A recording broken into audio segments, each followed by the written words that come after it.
Kicking off the list at number 10, the disappearance of the Norse. I just watched The Northman and that was a great time. Highly recommend. Fantastic movie. I'm gonna start barking at dogs just like he did. That's how I'm gonna do it now.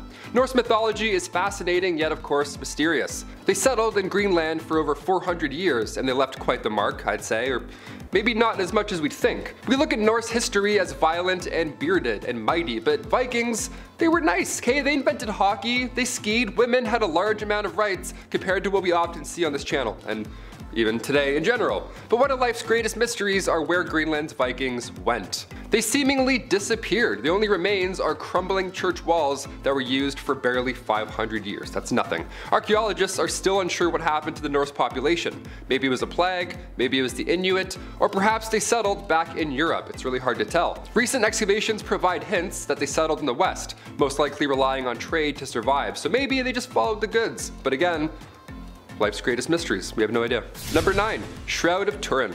I can't believe it's taken me 4 parts to mention this, let's go. This legendary cloth is dated back to the late 1200s, early 1300s, you know, that old time. This holy cloth appears to show the image of a man, presumably one J. Christ. It's 4 meters long and 1 meter wide, and it sits permanently in the Cathedral of Turin in northern Italy. So if you're in the area, go take a peek at what many believe to be the burial shroud in which Jesus was wrapped in, you know, after his crucifixion. Sometimes I wake up and I see the outline of my own face in the pillowcase and I think, is that Jesus? Who is this handsome chap right here? Covered in drool. So much drool. Number 8, keel hauling. Not to be confused with Kegels, although that also takes a great amount of work. Keel hauling was reserved for the worst of the worst at sea. Yeah, this is some high seas punishments. Here we go. This was used by pirates for sailors who disobeyed orders and whatnot. The victim would be suspended by a rope with rocks or weights around their ankles, and then they'd be lowered to the keel of the ship where, you know, all the ship barnacles and nasty stuff live, and then they would get dragged all around those, plus water pain and drowning. It's a lot. It's a deadly combination. Anything to do with barnacles or the sea, zero chance. I'm not messing with either of those. I'll tell you anything, Blackbeard. Literally anything. In our number 7 spot today, we have the meowing nuns. Mass hysteria wasn't necessarily uncommon in the Dark Ages. There are a few instances we could discuss, but for today, I want to talk about one of my favorites. In the book, The Epidemics of the Middle Ages, which was written by J.F. Hecker in 1844, there was the description of a very strange case of mass hysteria that broke out among nuns in a French convent in the Middle Ages. Basically, one day a nun in this French convent started to meow like a cat. I'm not sure why, I'm not sure how this started, all I know is that it happened. And you know what else happened? Other nuns in the convent began to also meow like cats. Eventually it became such a thing that all of the nuns in the convent would meow together for a certain period of time. And of course, everyone surrounding this area was like, what in the absolute heck is going on right now? This is actually a huge problem because in these times, cats were hated. People associated cats with the devil and with disease, so a bunch of meowing nuns was like the equivalent of doomsday. Apparently, the way that this stopped was that the police came and threatened to whip the nuns if the meowing didn't stop, which is definitely one of the weirdest things I've ever said. Number 6, peddlers. Ah yes, that medieval businessman just wandering along in the pine forest in hopes of not getting robbed, a classic image from medieval times. The Dark Ages were a dangerous game, right? So one could only imagine how hard it must have been for a merchant who travels the countryside for a living to sell goods. In Breath of the Wild, you're like, oh thank God, there's that one guy with all the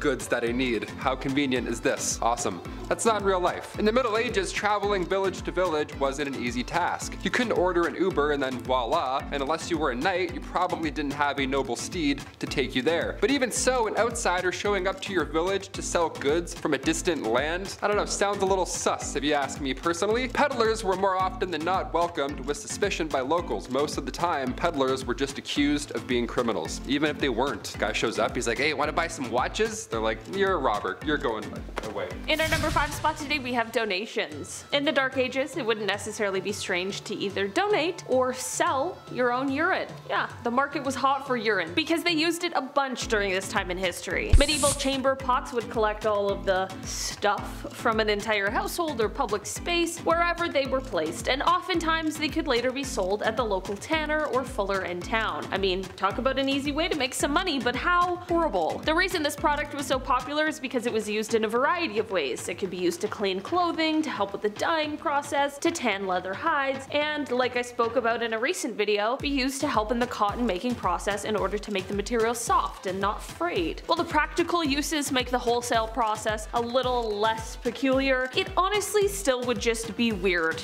to have to sell your own pee, or your neighbor's pee. Number 4, color coordinated. I get it, on Wednesdays we wear pink. It's nice to add a little color into your schedule at work and the office. It's fun, sure, have at it. In medieval times, they were serious about their looks and colors. There was no around back then. Having rules about what colors and what type of clothing and hats you could wear, you named it. It was all based on your occupation or social level. Some colors were banned for certain professions. Imagine that. For example, imagine if you were a night worker, right? If I can say that, a woman, lady of the night. You weren't allowed to wear certain styles or colors. That's hilarious. Hey, welcome to Ontario. We don't wear jeans here. Got it? All right, now get in. 15th century English law banned knights or anybody below knights from wearing velvet, which is so random to me and so funny looking back now. Imagine that. And you may know this one, but purple was a fancy color back then. Purple has been associated with royalty even since the ancient world. Natural purple dye was rare, and medieval Europeans believed that mixing dyes was unnatural and diabolic. It was a no-no. So they were missing out on purple for quite a while because they didn't want to, mixed goods, if I can say that. In our number 3 spot today, we have divorce by combat. If you talk to most people who are divorced nowadays, they'll tell you about how awful the divorce proceedings can be. It's expensive, it's time consuming, and sometimes things get pretty heated. While these harrowing tales are definitely less than delightful, things could definitely be worse, and by worse, I mean you could be getting a divorce in the Dark Ages by way of combat. The first documented instance of this was created by Hans Talhofer in a 1467 manuscript. He wrote, quote, "As per the instructions, the husband was put up to his waist in a 3-foot wide hole dug in the ground with one hand tied behind his back. The woman was to be armed with 3 rocks, each weighing between 1 and 5 pounds, and each one wrapped in cloth. Basically, the man couldn't leave the hole, but the woman could run around the edge of the pit." He continued on, quote, "If the man touched the edge of the pit with either his hand or arm, he had to surrender one of his clubs to the judges. If the woman hit him with a rock while he was doing so, she forfeited one of her stones." While this sounds like an insane process, it really was true and continued on before growing rare in the early 13th century. Not only has the discovery of this historical practice shed light on something we previously did not know, but it also gives us a glimpse into the gender dynamics of the time period. We're not entirely sure how this sort of divorce ended, but many speculate that this basically continued on until one of them died or one of them surrendered. Number 2, bucket family style. For my last one today, we're getting real cozy. Real cozy. Remember in Charlie and the Chocolate Factory when all his grandparents have to share that one rickety old bed? Well, that's what everybody at home looked like in the Dark Ages. Imagine being in the middle. I'm already anxious thinking about it, just stuck. I mean, think about it though. Back then, space was so limited. Warmth is also a plus in those winter nights. And beds, they were massive. They were made of straw and wood. It was a whole thing. It was a whole situation. It's not like you could fit more than one of these in your home. No way, Jose. Even in the royal household, this was a common theme. King Richard I of England and King Philip II of France both had to sleep in the same bed as an act of diplomacy. Again, I would be so anxious and awkward there. I'd be like, oh, excuse me, Mr. King guy, you're snoring too loud. In our number 1 spot today, we have affairs of the court. If you know anything about marriage in the Dark Ages, you know that love was often not a part of it. To sort of piggyback off my last point, if you were in a loveless marriage, like most everyone else was in the time, but didn't want to go through the process of beating your spouse to a pulp or any of the other divorce methods at the time, you could instead turn to courtly love. This wasn't for the common household and instead was for members of the court, but it allowed the lords and ladies of the time to experience love and courtship despite what their marital status might be. Yeah, it was a place for married people to go and hook up. Well, not entirely. I mean, there of course were rules in place and society was very pious, so people weren't exactly hooking up, but it was a huge hit. People danced, they giggled, they flirted, and sometimes people could even be caught holding hands. One of the rules of courtly love just stated, marriage is no real excuse for not loving. Kicking off the list at number 10, the Battle of Hastings. Okay, we look back at jesters and jugglers of the Dark Ages, and we laugh. We chuckle a little bit, rightfully so. The earliest accounts of the fool go back to the 11th century. It was one of the best jobs to have, despite how, Game of Thrones made jesters look. It was an honorable job. The fool's payment also was no joke, my friend. Roland Le Petour was rewarded with 30 acres of land from King Henry II, so long as he kept farting and juggling. Not a bad gig. Don't let looks deceive you, however. During the Battle of Hastings on October 1066, it had one of the most badass minstrels I have ever heard of. No jokes with this guy, that's for sure. Now for starters, this was the same battle where William the Conqueror defeated King Harold. Historic, of course, one of the bloodiest battles in history. How it all began though. William's minstrel, his fool, sang at English troops while he was juggling his sword around. He was singing, he was doing a little show, he's juggling and saying some probably nasty things. That's when an English soldier came forward to challenge Taillefer, and then he was promptly killed. And so began one of the bloodiest battles in history. Yeah, he taunted them until they made the first move. Is that allowed? I'd be so upset. I'd be upset. Number 9, Malin Matsdaughter. On part 1, we had a few cases where women were found guilty of practicing witchcraft. Of course. Now this was a common theme for the Dark Ages, sadly, but it's one thing for a town to randomly turn against you out of the blue because they're spooked, whatever the case, but imagine your family, someone who actually knows you. That's exactly what happened to Malin Matsdaughter. She was a Swedish widow, and her own daughter told everybody in town that she was a witch. Yeah, she was the last victim of the Great Swedish Witch Hunt in 1676, also known as the Great Noise. Malin goes down in history because 1, it was thankfully one of the last, but 2, she never admitted. No way. She's like, nope, I'm not a witch. That's it. She didn't cry out in pain, she didn't beg for forgiveness, anything like that. She said it was all hogwash and she stood by it quietly. Her daughter was actually later found guilty of perjury, so she too met a similar fate. Don't talk smack about your mothers. Number 8, toilet trouble. What a transition. Here on BumbleBee, we've talked a lot of smack about ancient toilets. God, they were so bad, I can't. I would never. I would hold it for 36 years. Apparently, these things could also take lives. Yeah, in the middle of the summer, nobody around you, you could have been a victim to a medieval toilet. Yeah, how does that happen? Let's talk about it. In 1523, a Cambridge baker named George Duncan, he went out to the cesspit and the guy sadly fell in. Now, normally you could just crawl back out, sure, but this fateful day, Duncan was quite intoxicated. The poor guy suffocated in his own. What a horrible way to go out. One of the worst ways to go out. Number 7, amputation. While amputation was not a common punishment in Viking societies, there are historical accounts of it being used in extreme cases of punishment, which is absolutely crazy. I'll tell you 2 of them. One example is the story of Orm of Lier, who was a wealthy farmer in Norway during the 11th century. Now Orm, old Orm here, he was accused of multiple killings, including the killing of a chieftain, and was sentenced to have his hands and his feet amputated. Yeah, you can't kill anyone when you don't have any mitts, apparently. This was a severe punishment that was reserved for the most serious of the most serious, and it was intended to permanently disable the offender and hopefully prevent them from committing further crimes. Example number 2, Edvin Knifri. He was a wealthy farmer, again, another farmer in rough times. He was a wealthy farmer in Iceland during the 10th century. Now Edvin, he was accused of stealing cattle, and as a punishment, his nose and his ears were cut off. Do you hear that?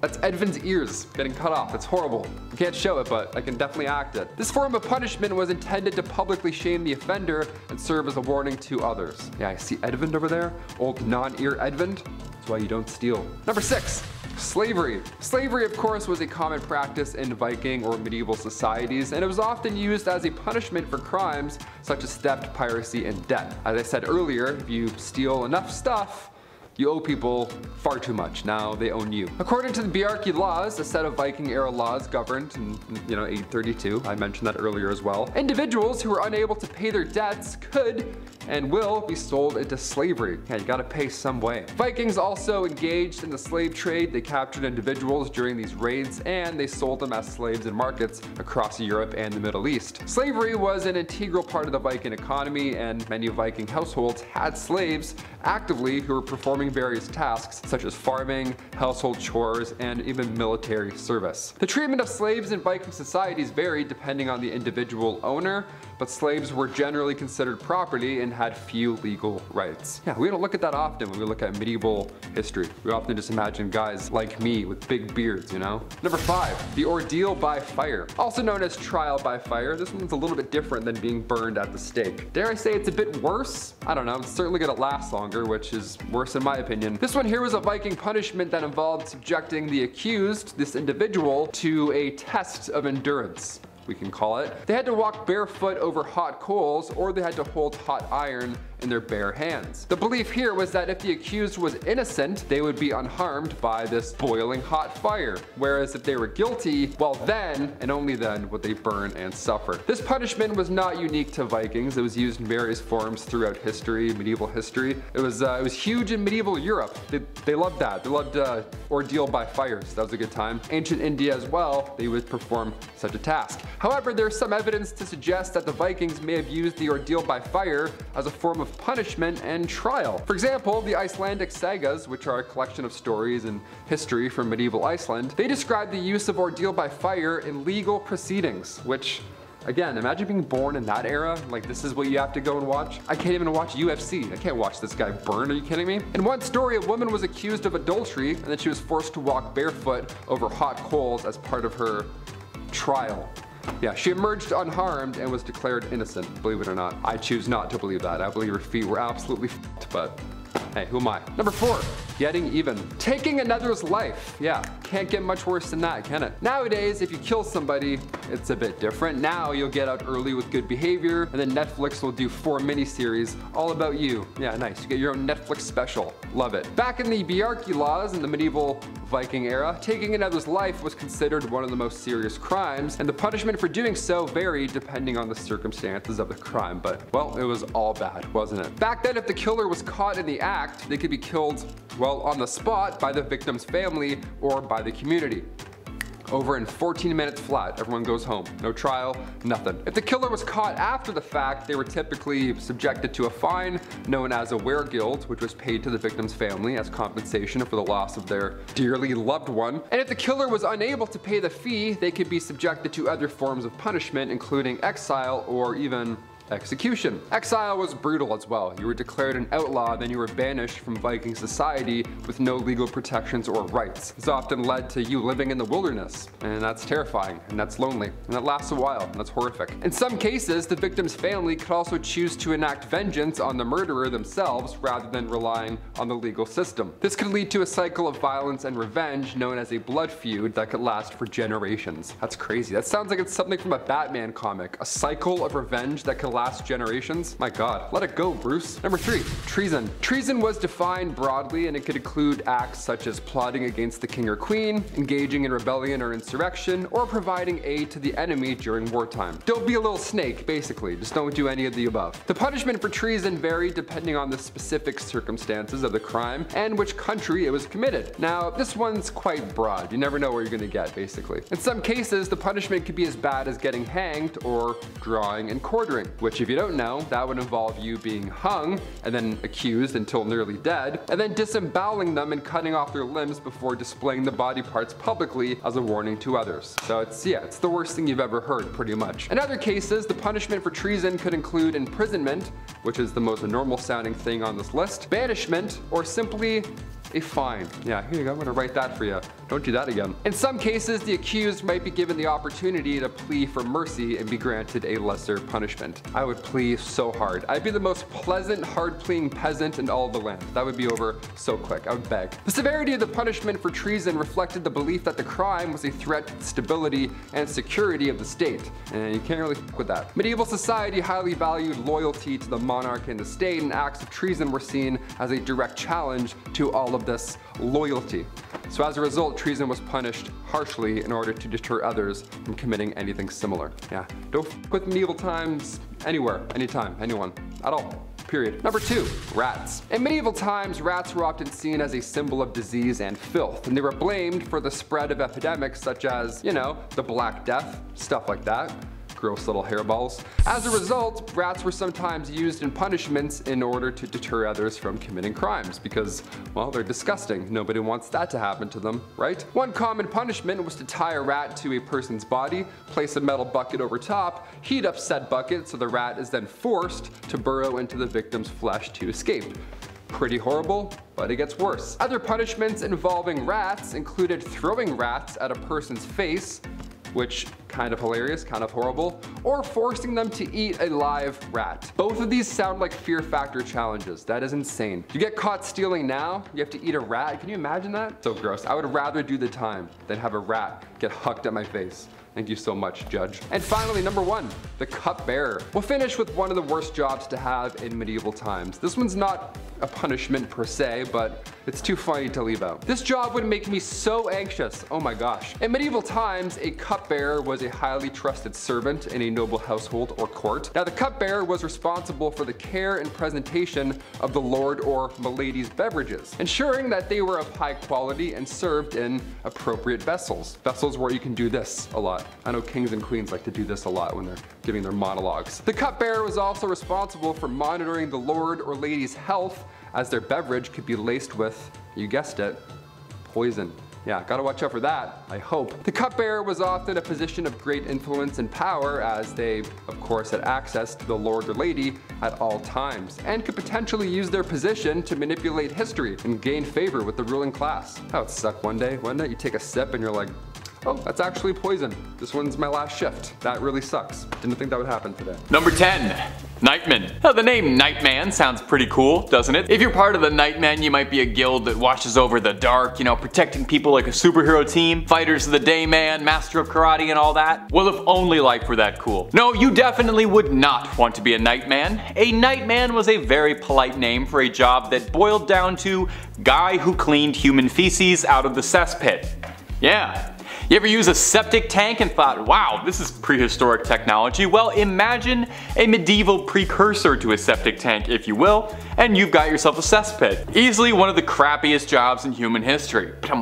Now the name makes it sound like you'd only be doing this for a few hours, right? Were it so easy, humble Nightman. Nightmen would dig for weeks at a time gathering their goods, as they were usually paid by weight, not hours. Consider that, and then consider that any of the lovely amenities you and I have to avoid bacteria, masks, sanitizers, these guys had never even heard of and were shoveling stacks of crap by the literal ton with their hands and faces uncovered, huffing in unimaginable fumes. I imagine that's the kind of work that changes a man on the inside forever. Number 9. Fuller. Perhaps one step down from the humble work of shoveling refuse all day like a nightman is the honest life of a fuller. You see, a fuller's job was to remove the oils from cloth woven from sheepskin and wool. Wool, naturally waterproof thanks to the oils on the sheep's skin, but the underside is very coarse and easily frayed and therefore needed to be dealt with before it could be made into things. Nowadays, we would just use an alkaline solution, call it a day. However, back then, chemistry sets weren't really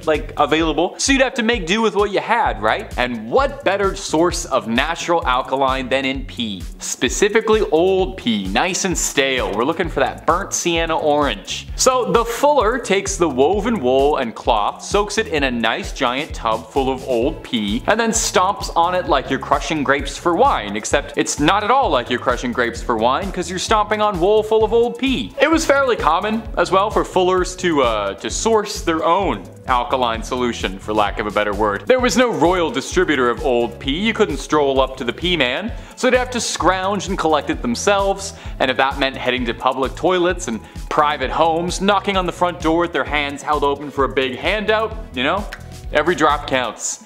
I can't believe I'm getting paid to say this. Number 8. A whipping boy. Have you ever heard the expression whipping boy? To be someone's whipping boy? I know I've certainly heard it a lot, but the history of it is actually pretty fascinating. It was a real position. And basically your whole job as whipping boy was to take the licks for a misbehaving royal. When you have an up and coming noble figure, a prince, a duke, this sort of thing, when they're being taught by their tutors, it would be an unimaginable offense to strike the royal for misbehaving, as their status was leagues above the tutors. But you can't have someone misbehaving without any retribution at all, right? A little negative motivation to push you to work harder and learn harder. That is where a whipping boy comes in. The whipping boy, sometimes a friend of the prince being taught, would be struck in front of the prince in order to motivate him to not commit the same transgressions. It seems a bit of a flawed system, because from what I know of medieval European history, it's that kings and princes were rarely remembered for their generosity and compassion for their employees. Now bizarrely, whipping boy was actually seen as a fairly desirable position, since it meant you had an in with the king. Yeah, definitely. I'm sure many young princes saw the guy who was being beaten over the head with a broom and thought, this man is my equal and my confidant and a trusted ally. Number 7. Wrapped up. One of the weirdest superstitions and traditions that still carries on today is that the bride cannot be seen by the groom before she walks down the aisle at the wedding. Why? Well, it's bad luck. After all, that could ruin a marriage. Not like any other factors would have a hand in that. Like in-laws from hell, or spending way too much money on the wedding, putting you in crippling debt right as you're just about to start your life together, right? Well, this was the way of the medieval wedding, and something used to even keep things mysterious was for the bride to wear a veil. It was thought that it would protect her from evil spirits, but also keep her from being seen by the groom, which honestly sounds like it might have been worse. So when the groom got to unwrap his wife, if he didn't like it, well, sucks to suck, brother. Just imagine your bride walking down the aisle and then, "Yes, I will get married to you. Let's do it." Number 6, Mr. Steal Yo Girl. This one's pretty messed up. I'm not even sure how this was even possible, but hey, here we go. So on your wedding night, it was the legal right of feudal lords to come on down to your place and shack up with your soon-to-be wife. What? Who most likely was a virgin? That's right, the government would come down and fornicate with your wife. Sounds just like the IRS. Anyway, this messed up tradition is somewhat shrouded in curiosity due to its extremely uncomfortable nature and its legitimacy. It may or may not have happened, or at least if it did, it might not have been as commonplace as some people may think. Moving forward, I think it's safe to say that this tradition can stay in the past, as there's no need for the mayor of my town to be sweet talking to my wife during the wedding. Hey, Mr. Mayor, you get your hands off of her.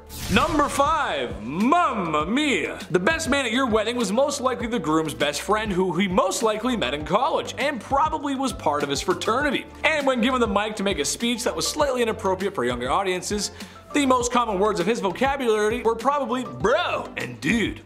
All college friends put aside, the best man of the past had more of a greater responsibility than regaling the tale of the kegger at Stacy's house. Besides the feudal government coming to tickle your wife's fancy, there were others who wished to take the bride away, Bowser style. The best man's job was to prevent any of this from happening. Trying to get away with Koopa kidnapping meant the best man was gonna do battle with you, or just make sure the bride is protected. Like, you know, trying to run away from an arranged marriage because women are treated like property. Basically, he's a Luigi to Mario, except everyone actually respects Luigi in this case. Number 4, arranged marriages. All this stuff sounds awful, and you might be thinking, why do these women go along with this? Well, it's because they didn't have a choice. A lot of women simply didn't have the right to choose who they married. Kind of a rough time for the ladies. I would also hardly call these marriages marriages, as it really was more the lines of something like a business deal or a proposal. Families promised daughters to others. Being basically sold off to someone probably isn't a good feeling. For wealthier families like royals, a lot of times it was just about wealth and power, but also about keeping alliances, keeping borders in check. Your daughter marries my prince, now we're allies. Oh, you've got a son? Great, because I've got a niece that just turned 13. Gross. Number 3, marital disputes. I like to joke around in this channel. Oh hell, who am I kidding? I like to joke around all the time. But this is kind of a touchy subject. But it's the truth, considering everything else that was going on, and it's not that far from the truth to say that women probably were not respected well inside the home either. This was a time long before equal rights and the resources that women today still need in case of domestic issues. I, as an internet comedian, cannot do the subject justice, as it's something of a more sincere conversation to be had. However, I can talk about it from the medieval times, and some men just needed to be put in the naughty corner bad. Life was a lot harder for the average Joe back then, which means it was a lot tougher for the average Jane. Tough conditions don't excuse men treating women that way, but what I'm saying is, it just wasn't a great time overall, especially for the women. Naughty, stay in the naughty corner, you bad medieval men, bad. Number 2, mail order. This kind of goes without saying, but men basically just got to pick a wife. Using money, power, or because somebody just owes you a favor. You get to pick out a wife. It was basically like shopping for a new car. You look around, check your options. Remember, this is the time when women were treated as property. Perhaps the biggest divide between men and women back then is that while men treat marriages like business or political agreements, they are still looking for love, where for a woman, she just doesn't have that option. Sometimes marriages go bad, but can you imagine what it would be like to be in a marriage you didn't even want to be in from the start? Man, that's rough. Number 1, married games. This one is just too weird not to mention. Divorces were not that common back then, till death do you part, and depending on if the church would even allow it, but however, in the ye olde times, in the land of Germany, there was a really messed up process called trial by combat, which basically meant when husbands and wives needed to work something out, or separating, they fought for it, Hunger Games style. The man was placed in a hole to level the playing field, and the woman had a sack of rocks that she would use. Not that any married couple today would ever want to hit each other over the head with anything, right? Come on, you guys love each other.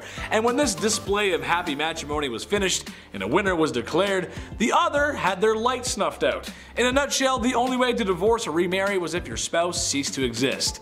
So, here's some weapons to deal with it. Go ahead, here you go. Crazy. Number 10, apple bobbing.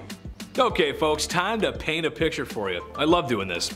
It's a warm summer night. You're at the county fair. You've managed to eat enough fried food to feed a large family. And even more surprisingly, you've fit into those blue jeans. They're tight. The sound of carnival games and people having fun pollutes the background. That's when you see her. She's tall, blonde, and is wearing a pair of cowboy boots. Yeehaw. She calls you over. There's an apple bobbing game. You've never bobbed for apples before, but to impress the pretty lady in cowboy boots, you go for it anyway. You fail, and now you're cold, wet, and ladyless. Yes, this fine American carnival game gets its roots from the Middle Ages. It's simple, fun, and no matter what time period you live in, sometimes it was even used as a form of dating, which is kind of weird actually.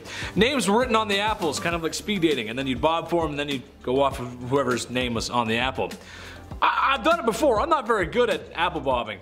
And now I'm just cold, wet, and maidenless. Number 9, kitty bonfire. This is the worst. I've talked a lot about a lot of naughty stuff in my time here as the king of the hive, but this one, it just sucks, dude. Look, we've all been bored before. I have too. Have we all done stupid things when we're bored? Yes. Remember Roman candles? You point them at each other, you shoot the fireworks at each other? Some of you done it. Don't lie to me. I know you did. Sure, that's just a part of growing up though. However, growing up in the Middle Ages, and more specifically in France, they like to have barbecues. Except it wasn't delicious mouth-watering ribs or chicken, it was cats. And it wasn't for eating, but just for entertainment. Yeah, just for a good old laugh. Don't have time today, but I've got a great story about a stray cat. Maybe I'll use that for my first stand-up routine, we'll see. But regardless, I'm just trying to have fun in this one because it just makes me sad. Let's move on to the next one. Number 8, mob football. Football is the world's sport. Name a country, they probably have a team in it. And Canada might even bring the cup home this year, boys and girls. Now that would be cool. However, the billion-dollar sport was nothing close to what it is today. Football has rules, regulations, and athletes performing at peak performance. Ronaldo was one heck of a player. In medieval times, there were no rules on how many players there could be. Sometimes it was even whole towns versus one another. The ball? Well, not something you can find in the back of your favorite department store. It was an inflated pig bladder. Ugh. The only goal was to get it to the other side with any means necessary, which oftentimes meant it was going to get physical. A lot of beating and whatnot, a lot of hitting. Not very good, don't do that.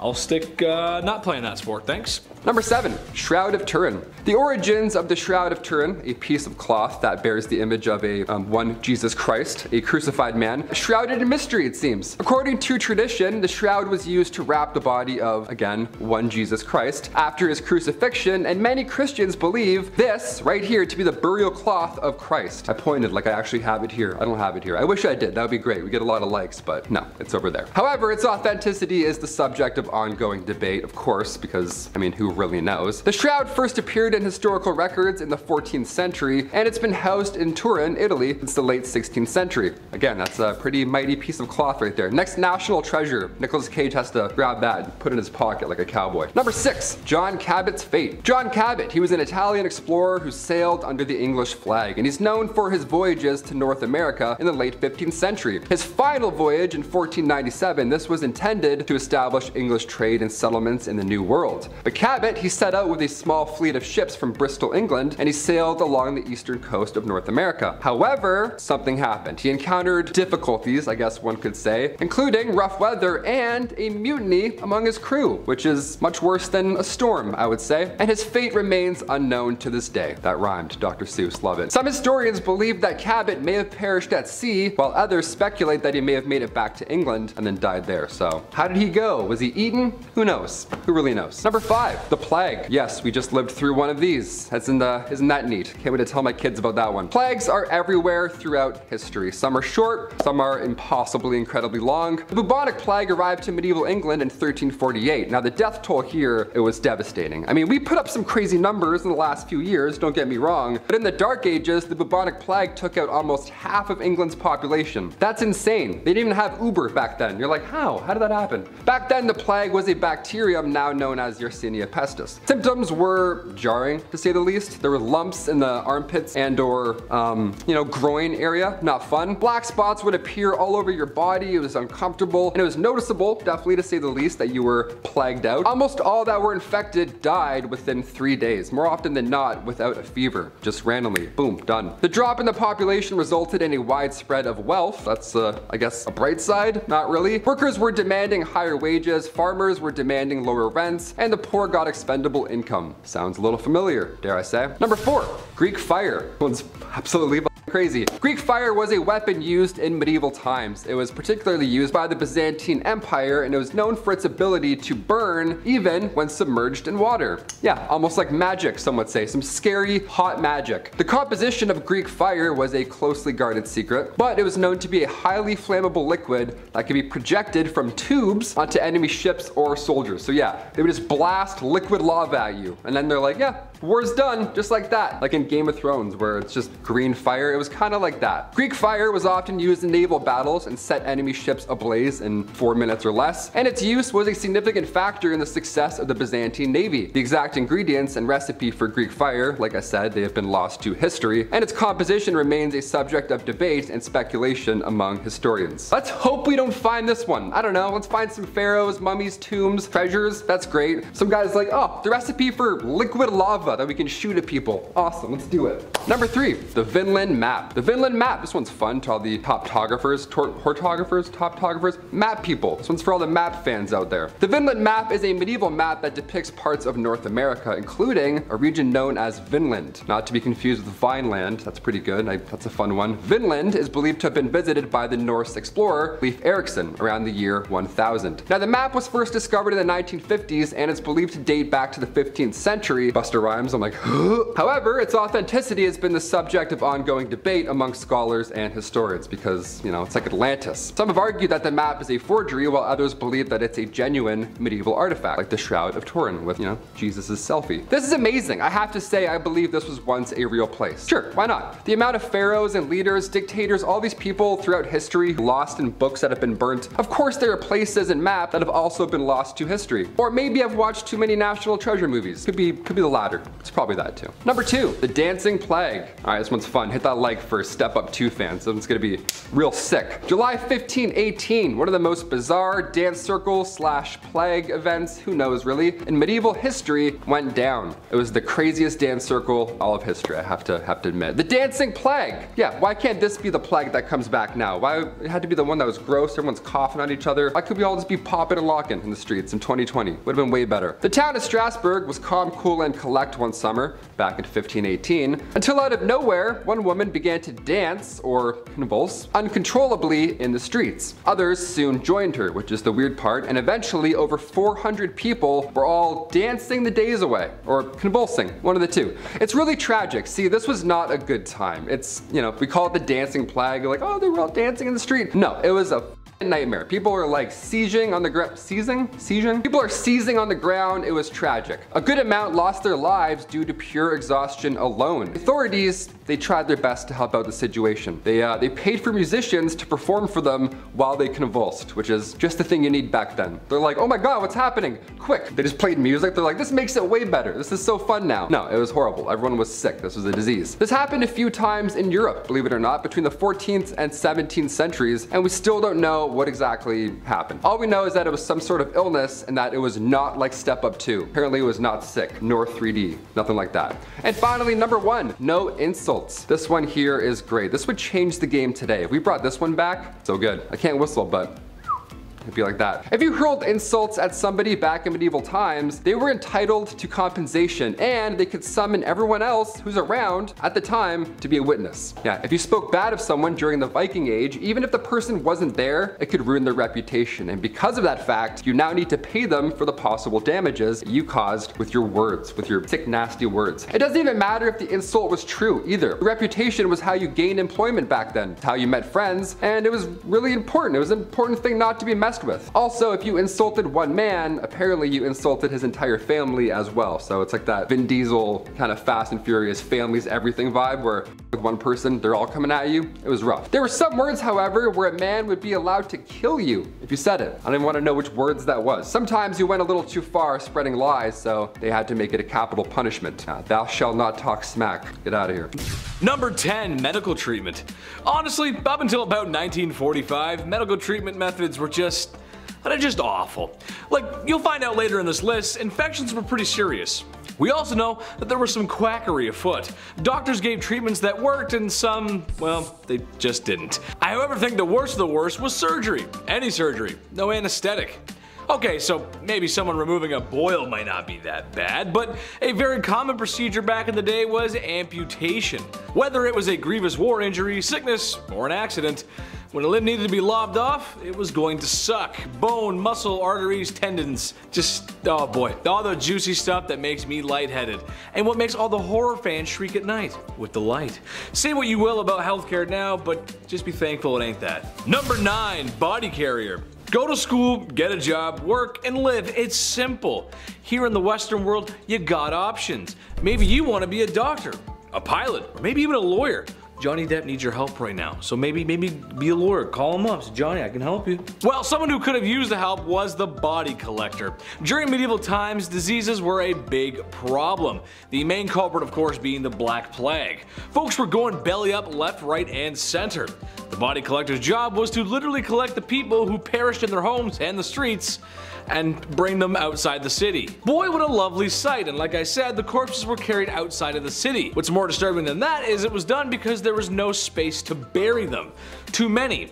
And for them, they didn't think it was an issue of germs and hygiene. They just did it because there wasn't enough room. Ugh. If you want to ruin your lunch, Google search images of Black Plague symptoms. Yucky. No good. Gross. Don't like it. Number 8, ill-equipped. On more of a macro scale here, but back in medieval times, if you were a peasant, you were expected to fight for your lord whenever called upon. Whether that's resisting foreign invaders or fighting the neighboring towns, whose lords didn't show up to your lord's birthday party. That was a good joke, Adam wrote that one. You had to be there, whether you wanted to be or not. Joining up with the army in modern times could lead you to learning useful skills and could be a great career choice. It could be. But back then, the lords who forced you to fight for them were just terrified of you, so they taught you nothing, supplied you with no weapons, forcing you to use whatever farming tools really you had at home. And your military camps were so basic, more people probably bit the dust from getting sick than really going into battle. It wasn't a good time, I can tell you that. Yeah, when it comes to marriage, it's always love versus politics. Medieval marriages tended to be negotiations, particularly around dowry, but it wasn't all about money. It was very important that a noblewoman is a virgin at marriage purely out of pragmatic reasons. Marriage, after all, was an alliance union of two families that required healthy and admirable, legitimate children to be truly locked in. It's for this reason, as well as the violent men in society, that the church laws stated that the degree of pressure to encourage a marriage could not sway a constant man or woman, aka no forced consent. What was forced, however, was up to debate, so don't be too proud of them for having that law in place. A woman was able to call off her marriage up until it occurred for this reason, as was a man. Should this occur, dowry was either returned in full or only partially as a fee for the failed union. Alongside this was the courtly love direction romance and marriage began to take in the mid-ages, during a Shakespearean and theatrical influence. Marriage started to become idealized. We'll circle back to how this affected people later, but lower classes consistently did marry for love,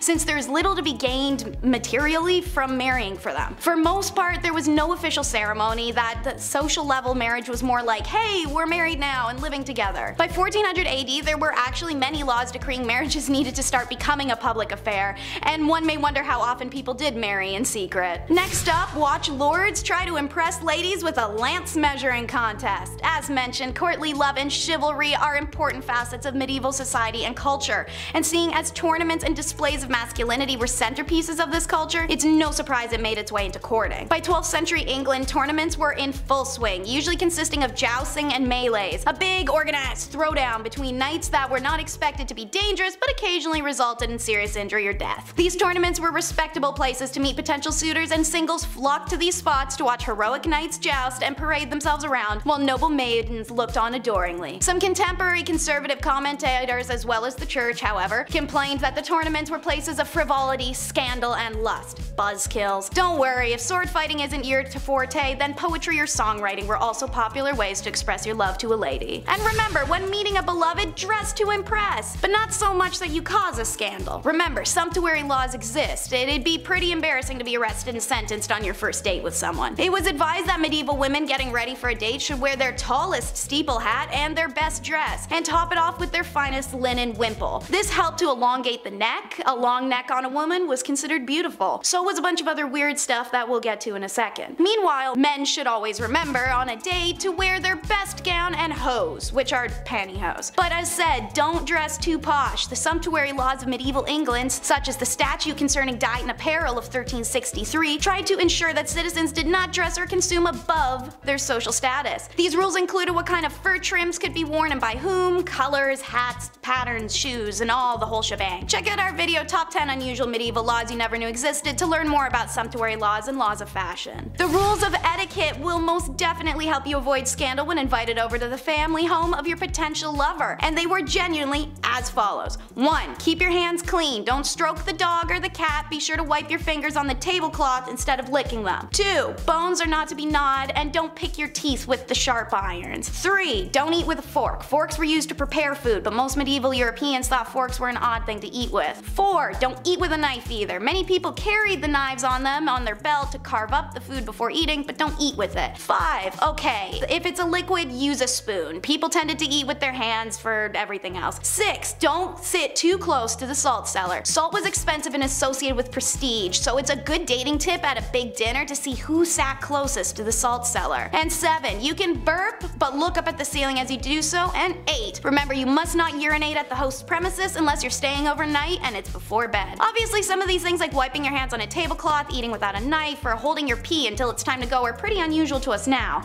But back in the Middle Ages, if you wanted that shorty and not to ruin your reputation, well, you're burping at the ceiling, bro. I hope she's worth it. Next up is how love makes you crazy. This is a fascinating wormhole to travel down, and I learned from several journal articles that lovers in the Middle Ages had a real tendency to go mad. I mean, we all know the examples. Elaine, the fair maid of Astrolot, pining away. Romeo and Juliet taking their lives, and the raving madness of Ophelia. But these are just dramatizations, right? We tend to regard accounts of love madness in medieval literature as evidence that they overestimated the strength of erotic passion. In classical and early medieval periods, sexual love was regarded as carnal appetite to be controlled. But with the rise of poetry sentiment and the theater came courtly love, which was seen as a highly spiritual desire. The idea of courtly love had more to do with the concept of loving rather than pleasure. This idealized kind of love was based on a secret union where two lovers could only love from far away. These sorts of unattainable relationships were increasingly romanticized, but in medieval society, the notion that erotic love could drive people mad may not be so unrealistic. We understand now that mental illnesses are sometimes provoked by the stress between the individual and their social environment. Think of the pressure a woman had to marry.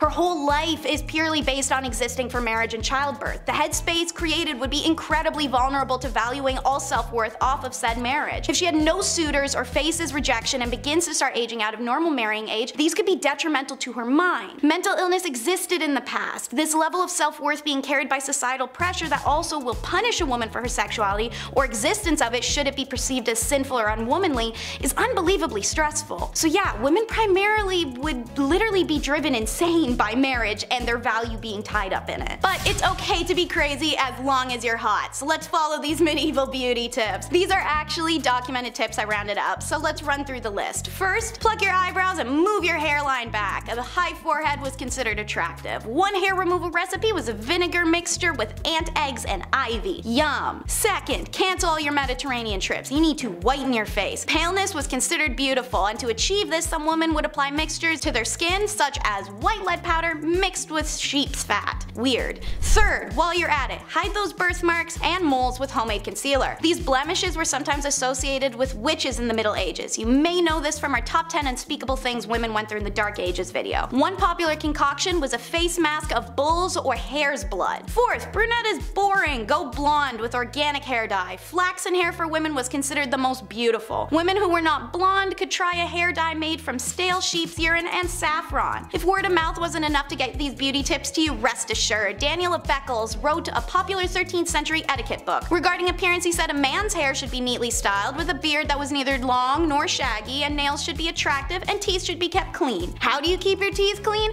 One recipe for teeth cleaning in the Middle Ages was to mix sage leaves with salt, roll into balls, bake them into a powder, and then rub them on the teeth. Sage advice indeed. And if you do not want to be a scandalous unmarried spinster, you better listen to it. And last but not least, don't forget to bring the hemlock. Whether you're two dirty knaves trying to get down lawlessly, or a married couple who didn't want kids, hemlock was your best friend. So yes, while the medieval church made it clear that sex outside, and for some clerics inside, of marriage was sinful, the literary and documentary evidence suggests that these medieval Brits were still finding ways to be as randy as rabbits without an illegitimacy scandal. It was hemlock, a recommendation made by 13th century author Peter of Spain in his book Treasure of the Poor. Peter wrote men should rub boiled paste of hemlock on their boys before intercourse. Seeing as hemlock is poisonous, this was ballsy. Obviously they were open to whatever suggestions they could get. When Persian physician Abba BMZ Razia works was translated, Europeans gobbled up his suggestions, which was applying cedar oil onto the nether regions before intercourse for a man or after for the woman. He also said that if the woman jumps backwards after intercourse, the stuff will fall out. Seeing intercourse before marriage itself was illegal and knavery was perceived the way it was, I'm sure I don't need to explain the scandal in this one. Number 10. Watch party. Marriage. Nothing like legally tying yourself to another human being for the rest of your life. Everyone loves a good wedding, but if I was invited to one in the Middle Ages, well, you can count me out of the final event. You see, it was popular at the time to prove your marriage is legit, and one way of doing that was consummating it. But we can't just take your word for it, don't be silly. No.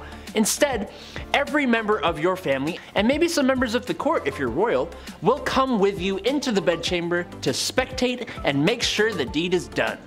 Imagine being the lady who would sometimes be carried to the chamber by her family members. Now, obviously, things were a little different then. Marriages were not really a thing of love, it was strictly business. And of course they had different ideas of what exactly was private.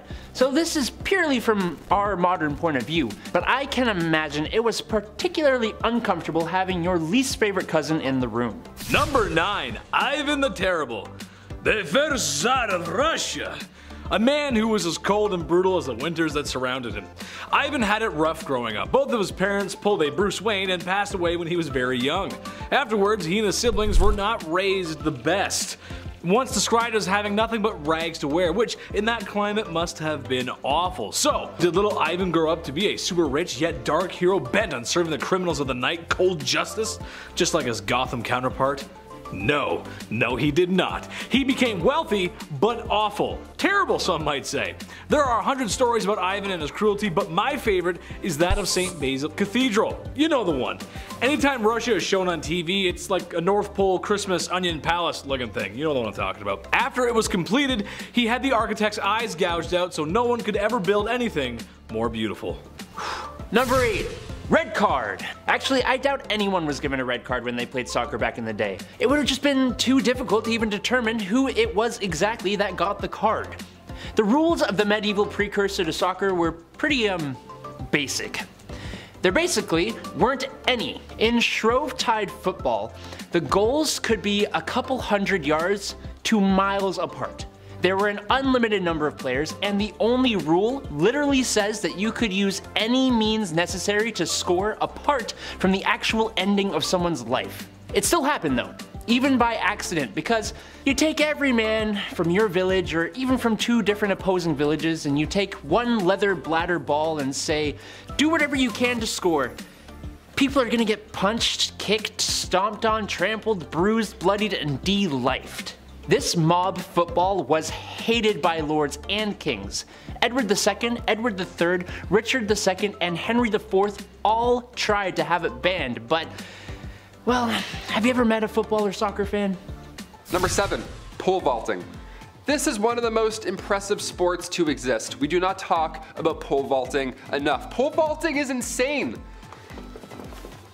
Just guy with a stick over a building? Are you kidding? That's Mario physics. Today we admire athletes like Sweden's Armando Duplantis. This guy broke the world record at the 2020 Olympics. He leaped over 6 meters with a stick.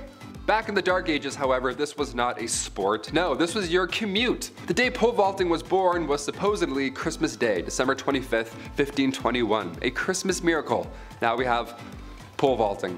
A laborer named Robert Baker was heading home from the church. It was Christmas, he was tired, he decided to take a shortcut over a pond, so he grabbed a long pole and voila, he just made it. Now, don't try this. We don't recommend this as a travel option, obviously, because later on, Baker's pole ended up snapping mid-leap and then he ended up drowning. Sadly, yeah, the poor guy bridged to Terabithia himself, so I wouldn't recommend pole vaulting. Number 6, the iron chair. Not to be confused with the Iron Throne, although I'm sure that seat isn't quite comfortable either. I have a funny back, you know, I gotta sit, ooh. There we go. Heard a crack in the mic. The iron chair was a device used in medieval punishments. Yeah, it sounds crazy to say it, but this one seems more tame compared to some of the other devices used, you know? Like I mentioned the ducking stool in part 1. That was bad. This one's more Viking. This one's actually pretty brutal. These spikes don't look like much upon first glance, but they easily can poke through your skin. The chair is actually designed to pierce through the skin without hitting any vital organs. So you had to sit still. Definitely had to sit still. You know, I actually lied to you guys. The more I explain this one, the more I think it's the worst of the worst. I guess this is why they call it the Dark Ages. Oh my gosh. Number 5, Bridget Bishop. In 1692, 500 people lost their lives due to smallpox. This happened after Europeans brought the disease to North America, and then in result you would get covered in these sores, like pimple-like bubbles. It was horrible, it was really painful. So rather than recognize the situation as symptoms from a disease, the fine people of Salem thought, no, they're probably witches. I think they're witches who can float and do magic, for sure. That seems more realistic, right? Yeah, for sure. The small Massachusetts village began this wave of hysteria with 2 young women, Betty Paris and Abigail Williams. They started to show signs of this disease. They were convulsing, acting strange, obviously being, you know, extremely ill. The village doctor, William Greggs, just said at this point that they were bewitched. He's like, here's a word. And they're like, great, that did nothing. He's like, okay. And then other villagers slowly started to show similar symptoms because, well, that's how science works. But at the time, they believed Bridget was the first ever witch. The reason they kicked off this entire Salem witch hunt was Bridget Bishop and her sickness. So over the next few months, around 150 more were convicted, all meeting their similar horrible fate on Gallows Hill. Maybe it was Bridget Bishop, or maybe it was just rye disease. Yeah. Who would have thunk? Now it's referred to as St. Anthony's fire. You convulse, you experience delusions, everything's similar. It feels like there's bugs under your skin, which is the worst thing I've ever read in my entire life. But these doctors didn't know that at the time. Everyone thought they were all just cursed witches. They were not cursed, they just needed help. It's really just that. Oddly enough, in May 1693, just 1 year later, the Salem witch trials abruptly ended. Huh, weird. Did the town of Salem run out of witches, or did they just run out of contaminated rye bread? I vote the latter. It's probably the latter. Number 4, steal. Don't steal. Please. While it's next to impossible to prove your marriage to somebody back in the medieval days, imagine proving that you're innocent, that you didn't just steal an apple and run it through a village, right? It's also really tough to catch a thief. No alarms, no cameras. It was literally like Assassin's Creed. Just throw your hood up, grab an apple, and then sprint into the woods for 30 minutes and hope for the best. Hope an arrow doesn't go brrr on the way out. That's really it. The markup for stealing was also pretty wild for the time. It kind of had to be. If you stole something worth half a mark in Danish-controlled parts of England, you would be fined 80 times that whatever you stole. So you better be a track star. You better have one of those pole vaults handy, my friend. Each ruler had a different way of dealing with theft. It wasn't all the same. So you may have gotten off lucky sometimes. Sometimes, maybe, depends. Again, I'm talking about a time where people believed in witches. People who made ducking stools. They made fun new methods for punishing one another. So, you know, who's to really say? But depending on where you got caught, you might lose a body part or you might just get a slap on the wrist. The reality is, more often than not, anything over half a mark often resulted in death as a punishment. Number 3, coffins. Now when you hear the word coffin, odds are you're thinking of vampires or, you know, some dude like this in a wooden box, uncomfortable. Coffins in the medieval times are a little bit different. They're outside the front of the castles, these cages. They're usually, you know, hanging off of some dainty, like streetlight looking thing. Usually a crow is pecking away at a skeleton. It's haunting. Those cages are coffins. The victim was placed inside said cage, and the period of time they're kept there depends on your crime. Now of course people were left there to die a lot, but instead of sharp metal or a rusty chair, people would burn in the sun and then starve to death until animals or birds finished them off. But here's the kicker. Yeah, it gets worse, believe it or not. While these coffins would be placed in open, hot areas, a lot of the time, more often than not, they would be placed in public areas. So crowds would gather, they would talk and then throw stuff at the victim while they were serving their time day after day. Even though you weren't sentenced to death, the town may just vote otherwise. Number 2, animal witches. Okay, if you have any pets watching this video, get them out of the room. Cover their little fluffy ears for this. I don't want them getting any ideas. One of the craziest things about looking back to the Salem witch trials has to be that animals were also found guilty of witchcraft. Yeah, like a pig went to trial. Actual court. Grown adults would show up for animals. I'm dead serious. They would accuse animals of witchcraft and wizardry. Yep. I wonder what house this pig would belong into. I vote Slytherin. No better sous chef than a golden retriever, in my humble opinion. But to be fair, Air Bud played like 9 different sports, so, you know, it could have happened. On the official list of victims from the Salem witch trials, 2 cats were accused, as well as 2 dogs. That's unbelievable. These villagers, their mindset was, if their pet was behaving strangely, it must mean that they're working with witches in the middle of the night. Why, of course, why else? What are they, hungry or thirsty? Pfft, no, they're for sure witches. Villagers believed witches traveled at night not by broom per se, but by riding on the back of their pets. Yeah, it wasn't just dogs either. They thought that witches rode cows, pigs, wolves, dogs, even turtles. Imagine a witch riding a turtle. She would be so late to that cauldron cook-off. And finally, number 1, Giles Corey. So after part 1 and now part 2, we can safely conclude that the Salem witch trials were a bunch of bull. Yeah, a bit of bogus, I'd say. Out of the 27 people who had their lives taken away from them during the 1692 trials, 19 were hanged, 17 passed away in prison while serving their sentence, you know, being a witch and all. But the very last victim, Giles Corey, he refused to plead either innocence or guilty, and the law at the time states that you can't be tried otherwise. So they had to try and punish it out of Giles. They had to try and get him to confess so that they can take his land. Yeah, they used brutal measures as well. They laid a heavy board on top of the 81-year-old Giles Corey, and then over the course of 2 days, boulders were slowly added, making the weight more and more unbearable. They were hoping at this point that Giles would admit something, but every time they asked him anything about being a witch, Giles responded with the same sentence. He just responded with, "More weight." Yeah, keep them coming, he says. What a champ. After 2 days of this punishment, this excruciating pain, Corey did in fact pass away, still in full possession of his estate, which then went to his son-in-law. Now, if he had been found guilty, the government would have taken that from him. So he sadly did the best thing he could have long-term for his family at this point, by not admitting. I mean, he had to deal with some of the dumbest and most cruel people that ever walked Salem. It's pretty much just that. Nothing to do with Giles or his choices. It's just, hey, check out how insane this town was. Yep, that's history. Number 10, beauty sleep. When you go to bed at night, ideally you want 8 hours. Me, personally, I'm lucky if I get like 6. I don't know, I'm like a child. I'm restless at night. I'm kicking around, I'm making weird noises. It's insane, it's problematic. Maybe I should see someone. If this were medieval times, however, I'd be set. See, back in the Dark Ages, it was common to have 2 4-hour naps at night rather than one swift 8-hour slumber. See, many believe this was to tend to a fire, or hopefully not a fire. You know, gotta wake up, make sure things aren't gone. It's medieval times, it was rough. You wake up, throw a log on, yawn, and then hop back into your pile of hay. I don't know, whatever they had back then. Good times. This system of waking up after 4 hours, it sounds like an unhealthy inconvenience, but in reality, historical accounts suggest that people in the Dark Ages generally slept for longer periods of time, despite their sleep being interrupted by periods of wakefulness. They slept longer due to the fact that, you know, light bulbs didn't exist yet, so lava lamps weren't a thing, neither were alarm clocks. So people would often go to bed shortly after sunset and wake up with the sunrise, so that's a good rest. That's a good medieval rest. That's like 12 hours. Number 9, the Norse disappearance. I just watched The Norseman. I'm gonna start barking at people now when I'm on the subway, just to, you know, get my old roots back, my old Norse roots. There are several theories regarding the disappearance of the Norse. Norse from Greenland during the Dark Ages, right? Where did they go? Where does a Norse Viking go? That's a little concerning. Where'd that guy go with the beard and the hatchet? That's a little important. One theory suggests that climate change played a significant role. The Little Ice Age, which began around the 14th century, that led to a decrease in temperature and a shorter growing season. Of course, making it difficult for the Norse to farm and raise livestock and, you know, have that big mighty beard and eat good. This could have resulted in a decline in food production, leading to famine and ultimately the collapse of Norse settlement. Another theory suggests that the North were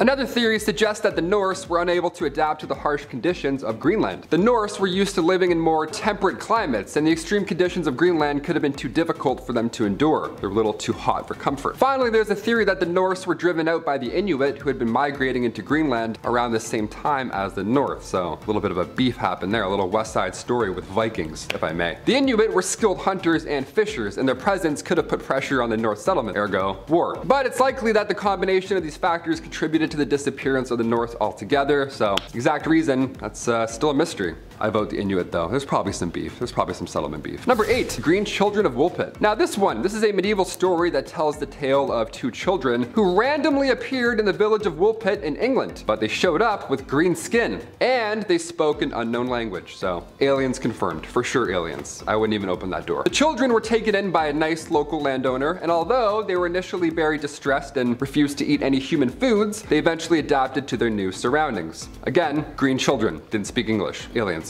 Reminder. The boy eventually learned to speak English over time, and he explained that he and his sister came from a land where the sun does not shine and everything was green. Yeah, it's like Avatar 3 going on. Something's going on out there. Sometimes the grass is greener on the other side, but sometimes the people are also green. That's fun. That's a fun little bit. Bunch of incredible Hulks in a place where there's no sun. Sounds nice and warm and welcoming. Lovely. Let's find out more. The origins of the story, of course, remain a mystery, with various interpretations ranging from folklore to my personal favorite, extraterrestrial encounters. Love aliens, love that. Grew up watching Signs. You tell me in the comments, did this happen? Are these aliens? Were these just random children? Is this all bullshit? Who knows? Number 7, water punishments. Since we're on the topic, let's dive in a bit more. Pun intended. Taking a step away from the worst physical thing that one could possibly go through, let's look at how far the mind will go before it too breaks. Sensory deprivation, it's still around in today. In fact, there's many who pay for it, believe it or not. Yeah, a fun experience today is paying to lay in a dark tub full of salt and water and then floating. It's a magical experience, some would say. It's magical because your senses are powerful, especially combined with water. So the dripping machine, the water punishment, anything around that is just all bad, especially in medieval times. Ice cold water dripping on your forehead over and over and over for hours and hours. It's one of the worst and oldest punishments. Everybody's heard about this in some way, shape, or form. In medieval times, they would do it as well. The drops would be at different times too, so you couldn't predict it. You can't see right now, but my toes are wiggling. They're wiggling around in my Birkenstocks. In medieval times, they would tie you down, and then using a horn, this big funnel, they would pour 9 pints of water in your mouth sometimes, yeah. Pain was a form of punishment. This was the normal at one point. I feel sick. I feel so sick. They would do that with wine sometimes too. They'd make people, jesters, chug wine. That was in Game of Thrones one episode. Number 6, the breaking wheel. Okay, this one isn't even creative. This is just bad and like just humans at their worst. The breaking wheel is literally just a large disc, a pirate ship wheel almost, where somebody is tied to it and then everyone else just hammers them over and over. They just beat the shit out of them. But of course, since we're talking about medieval times, everything has to be a show. It has to be, some guy's always doing this in medieval times when it's like a guy being punished horribly. He's like, haha, it's so stupid. So once the accused was beaten and then presumed dead, the wheel would lift up and then turn, you know, to show everybody what's up. What happens if you steal a loaf of bread, I guess. The other way is they would tie a person to the wheel and then continue to rotate it. All the while the ropes would get tighter and tighter around your body. Yeah, it's kind of like the rack, but with a twist. Pun intended. Number 5, the Great Fire of London. Back in the 1600s, London saw quite the blaze. The Great Fire of 1666. Now, in the Bible, it references the number 666 as the number of the beast, living, you know, in the depths below and all that good stuff. So many Christians in Europe back in the 1600s believed that the world was going to end in 1666, kind of like our version of the Mayan calendar debacle back in 2012. Well, the thing is, the Great Fire actually did happen that year. Yeah, it happened September 2nd to September 5th. The blaze destroyed the entire city, including 87 churches and 13,000 homes. See, many saw this, of course, as said prophecy to the end of the world coming true, but with all the property damage, the death toll for this great fire was relatively low, as only 10 people died. That's less than half the lives lost in the Salem witch trials, so could be worse. Not great, but surprisingly low for what you would think, looking at this. Number 4, Greek fire. More fire facts coming in hot. Puns, a lot of puns today. A blazing mystery, this one is. Okay, Greek fire had scholars and pyromaniacs stumped for decades. This powerful incendiary weapon was used during the 7th century. The Byzantine Empire was on the top of their game with this one. Imagine being the first human to weaponize fire. How terrifying is that? That's horrible. It's been referred to as Roman fire or sticky fire. Many resources suggest that water made this situation worse. The Greek fire was only enhanced with water. That was the magic back then. The trick here was using combustible substances like sulfur, petroleum, all that bad stuff. They would blast it from a safe distance to other ships. The only way to put out Greek fire was copious amounts of sand, vinegar, and urine. Yeah, the third one? No problem, we got lots of that on board. Especially when a Greek fire syringe is facing your ship. Yeah, lots of urine on standby. Just say the word. I'm shaking with fear. Number 3, Viking funerals. Now I know this isn't really messed up, but I really wish we still did these today. This would be a spectacle. Vikings would do funerals in one of two ways. Both were pretty epic to witness back in the day. One, they would bury the body, the classic. They would leave stone circles around the shallow graves that they dug, or they would do burial mounds or grave fields, usually after a large battle.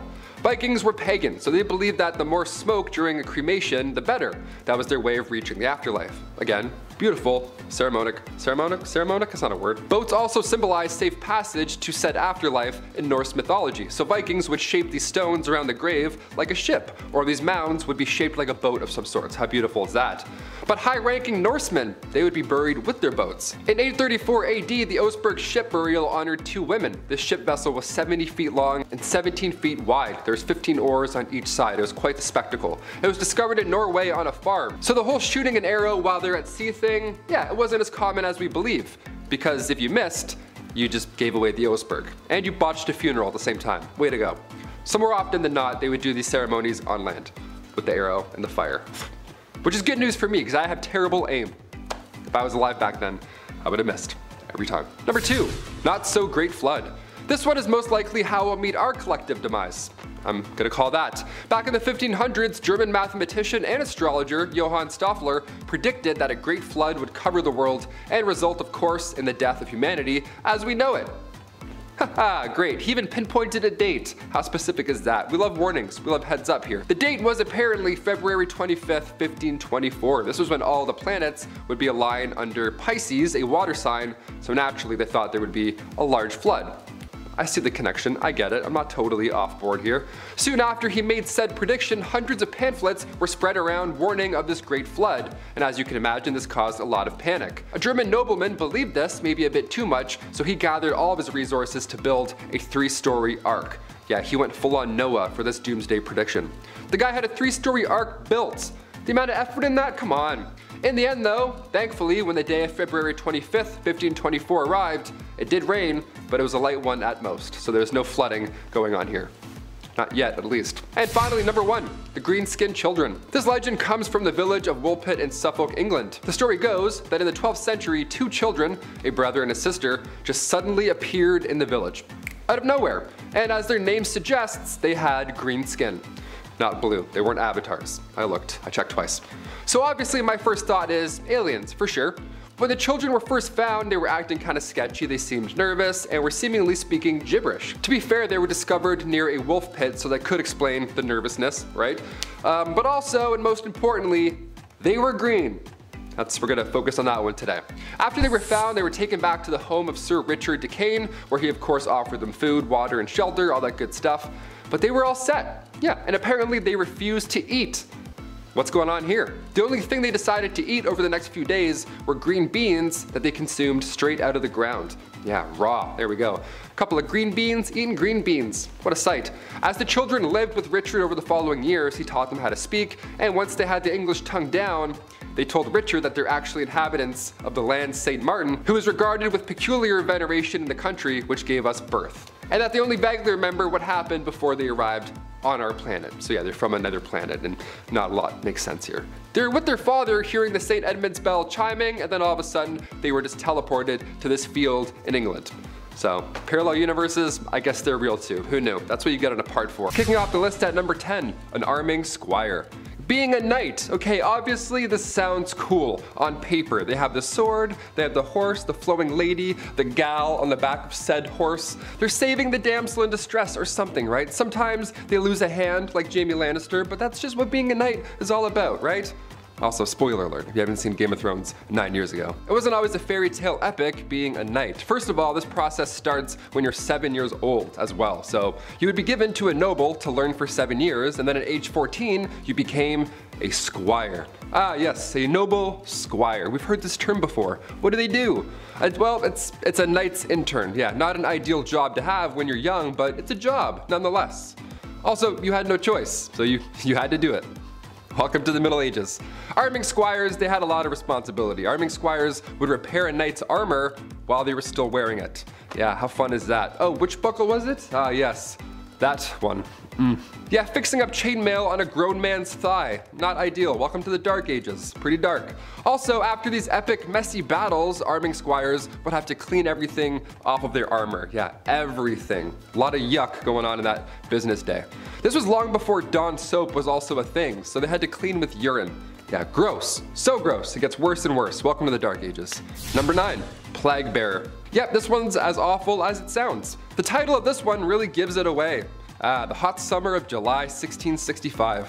What to do with all of these poor souls who have been hit by the plague in the Dark Ages? Where do we put them? What do we do? You can't just hide them all in the catacombs this time around. So now what? Well, a plague bearer, he's got your back. Church wardens would organize burials, right? This was a normal thing even back in the Dark Ages in the 1600s, but when the plague hit, they had to change things up a little bit. If somebody had the plague, these guys would be responsible for transporting them far away and then burying them. A church would house these plagued souls away from society. How grim is that? But it's probably a great call, all things considered. Poor guy. Number 8, a knight. When we think of the knights in, the Dark Ages and stuff, we often forget about the silly royal duties that one had to attend to. Yeah, you thought jury duty sucked. Oh boy. Beastly justice. You ever heard of this? If not, buckle in. Beastly justice was when animals had to go to court. Yeah, they were put on trial as well as humans. It's wild to look back at a knight and all the things they had to do for their kings and queens, but the fact they also had to wake up early and attend court like a noble, royal court where a wild animal was now taking the stand. Like, what a joke. I'd be like, really? Do I have to be here? I woke up at 4:30. What's going on? Yeah, this would happen after an animal runs through town. It would attack people, being confused and being an animal and all. But the townsfolk would actually believe that the devil was somehow involved in this whole ordeal. Like these animals worked for Big Red himself, right? How weird is that? In 1457, villagers in France had to deal with 6 pigs who ran wild and attacked locals. They did a lot of damage apparently. But instead of just, setting the animals free or putting them down or whatever, they just took them to court. A real court, like a real trial. There was a judge, a couple prosecutors, 8 witnesses, a defense attorney for the pigs, which I gotta say that we gotta do a list on that. That's a terrible job. That's one of the worst jobs ever, I lightly introduced here. These pigs were then hung from a gallows tree. It was so horrible. The Dark Ages. Dark, right? A knight had to formally hang pigs after a trial was concluded. Yeah, being a knight sucked. Number 7, Groom of the Stool. Now this is a fancy sounding job title, Groom of the Stool. Got a bit of an air of quality to it. In truth, it actually was a bit of a respected, lofty position. You had a very close hand to the royal throne. You had a very close hand to the throne. You had your hand pretty much behind the king's bottom at all times.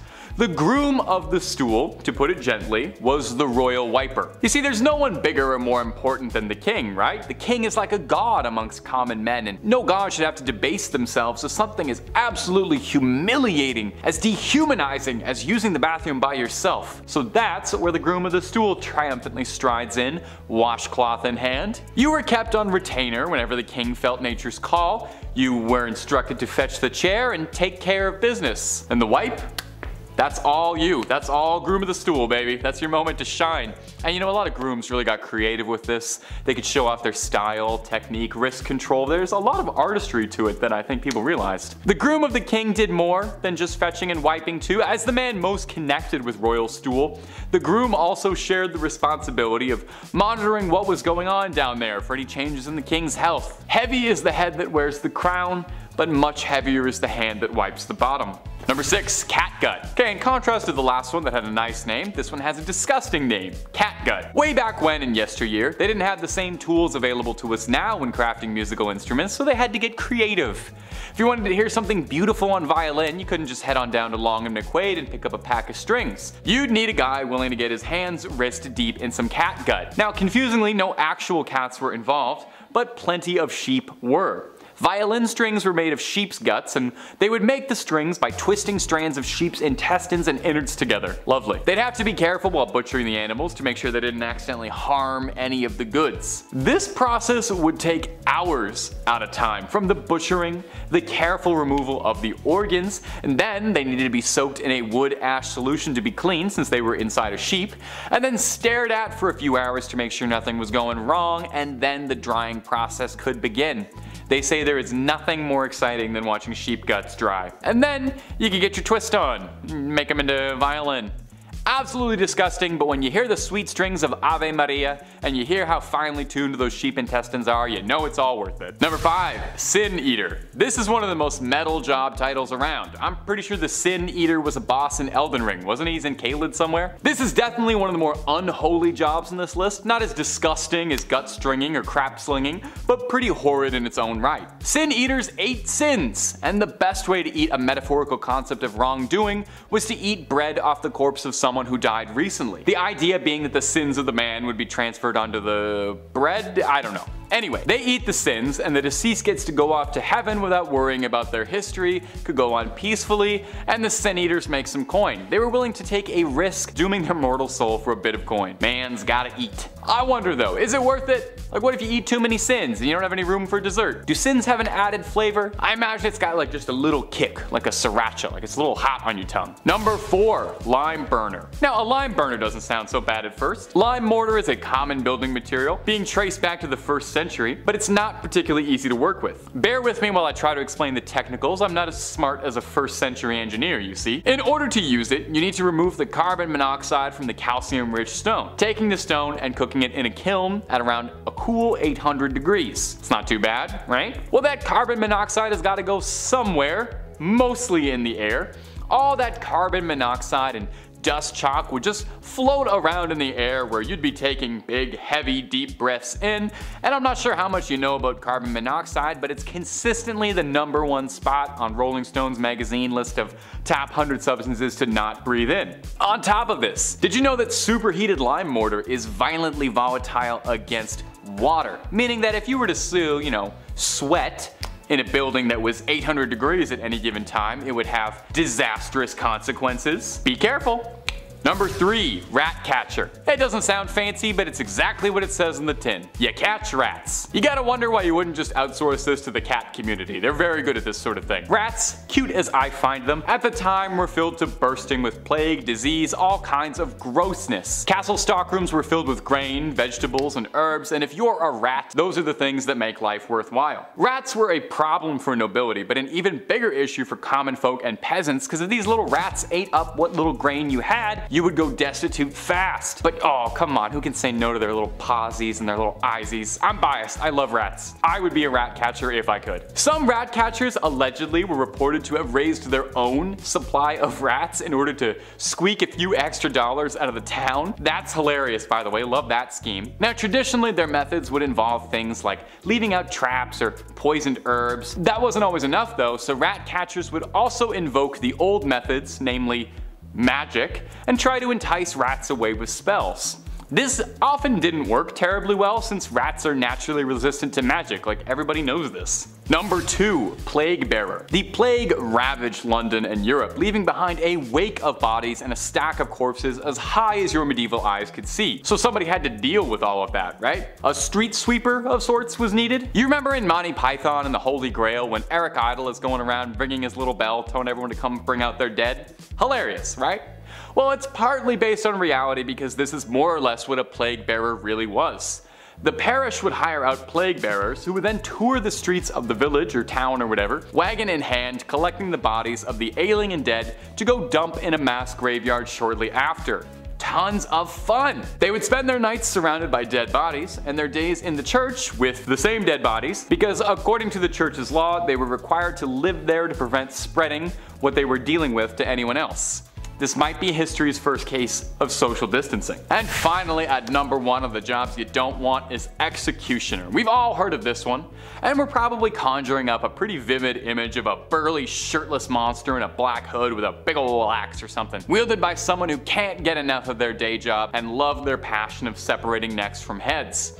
In actuality, medieval people weren't that psychotic, and most executioners didn't join the practice out of a love of the game, but were usually coerced into it. Some were butchers who were called to the job, some were criminals who could do the job in exchange for a reduced sentence, but most commonly it was a family business. If your dad was the town executioner, it was very likely you would be next in line to wear the hood. Now the downsides to this job seem immediately obvious. Unless you're super into bloodshed and death, it's probably not the cheeriest job. Seems like the kind of thing you'd take home with you, you know? Kinda hard to lay loose and relax after that. But you know what's worse than the weight of taking another man's life? Social isolation. Executioners were not particularly well liked, looked down upon as outcasts, sometimes even forced to live outside of town. Well, you know what, executioner? It could be worse. You could be the groom of the stool, you could be a nightman, so count your blessings. Number 10. Treaty of Verdun. The Treaty of Verdun, or also known as Traité de Verdun, was a contract agreed on in August 843 in which divided the Frankish Empire into 3 kingdoms among the surviving sons of the Emperor Louis I, the firstborn son and heir of Charlemagne. Long story short, all the grandsons were all at civil war with each other about who was getting what did grant promise. The treaty followed shortly after almost 3 years of wars between the brothers. It was the first in a series of partitions contributing to the dissolution of Charlemagne's empire, and it is seen as a blueprint in which modern societies are based off of. Basically, the brothers all had to split what their grandfather had decreed his own into land. Lothair the First, coolest name, Charlemagne's eldest son, received Francia Media, or the Middle Frankish Kingdom. Louis II received Francia Orientalis, or the East Frank Kingdom. And Charles II received Francia Occidentalis, or the West Frankish Kingdom. You and I both know the youngest got the most. Come on, I'm just gonna say it right out. Everyone likes to talk about the eldest son this and the eldest son that, but we all know the baby gets whatever they want whenever they want, don't they, huh? I'm looking at you, Taylor. Come here, man. It's true, man. The baby gets everything. Middle child? This guy didn't even exist growing up. Didn't hear from him. Number 9, Underground Castle. Big Chet and I are currently replaying Ocarina of Time, so in honor of Hyrule, I gotta include this medieval castle. It was once a residence during the reign of King Henry III. This castle was actually discovered recently underneath a prison yard back in 2015. The old prison castle, we love those. Shawshank Redemption 2, Medieval Edition. Super recent discovery. Archaeologists discovered walls of a castle underneath the basketball court in southwest England at a former prison. Yeah, dudes were shooting threes over top a kingdom and they had no idea. How amazing is that? This was the same castle that played part in the mid-1100s during England's Civil War. The castle actually fell later in the 1400s and the prison was built on the grounds later in the 1700s until it closed its gates forever in 2013. And then we were shooting threes and then we discovered it, of course. If I was a ghost haunting these grounds, I would make every shot miss. Easily. I would just float near the net, tap the ball away, like, nice try. Back to prison.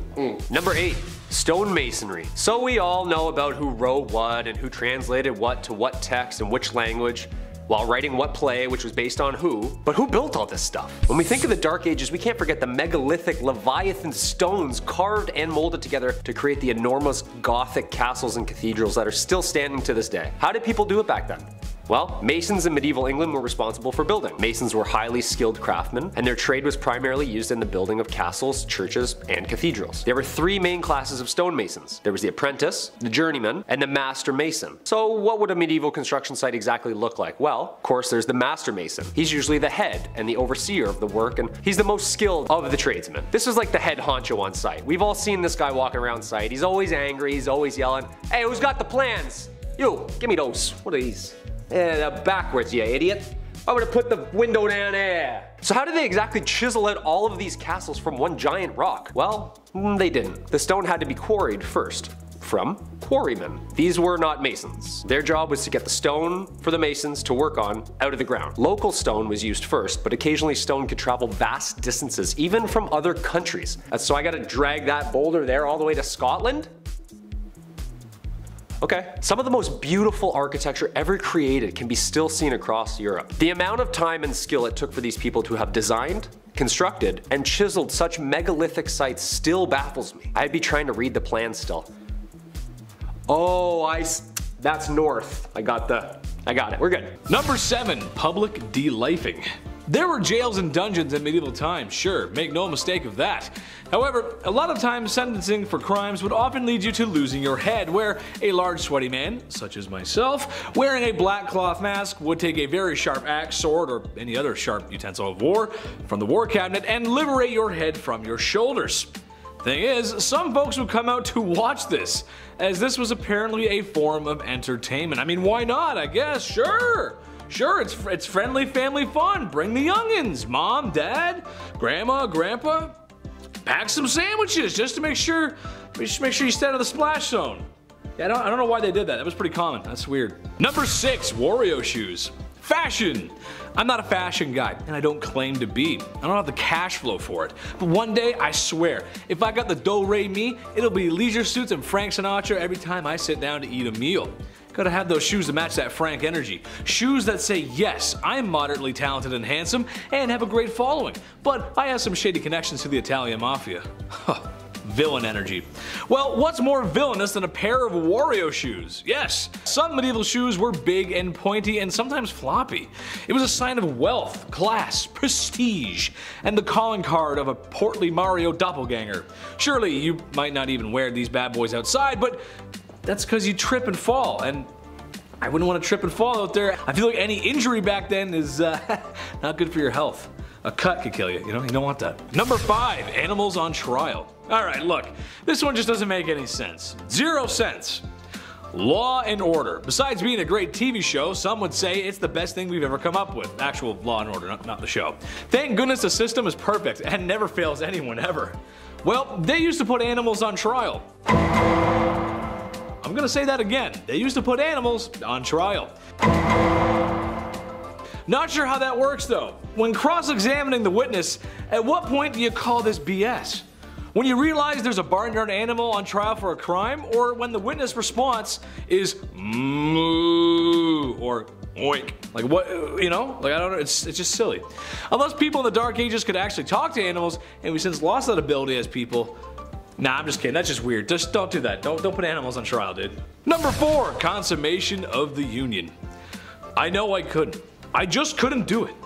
This is a story just as old as time itself. You get married, Pope's happy, Dad's happy with it, Mom's happy, you got a blushing bride, what more do you need? That sounds great, right? Well, things would be great, but you have to sign off on the marriage. Cross your T's, dot your I's, so to speak. Train going into the tunnel, the bedroom dance, the hanky-panky. What bad marriages only do on birthdays and Hanukkah. Yeah, you know. Well, if that isn't depressing enough, how about having the family come and watch, like they just subbed to Ye Olde OnlyFans?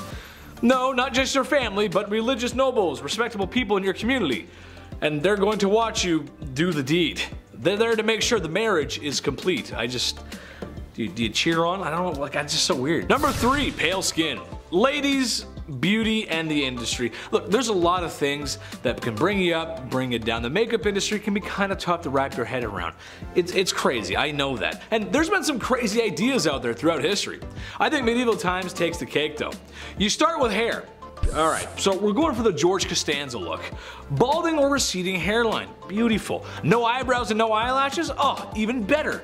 If this look wasn't enough for you, now you gotta make your skin pale, like really pale. And the only sure way to do that, ladies, is bloodletting, which I hate talking about every time it comes up. I hate it, dude. Time to bleed for beauty, ladies, and as if that's not already done already. You let some blood go and you feel a little lightheaded, but now you're finally ready for the ball. Look, the hair thing, it doesn't matter.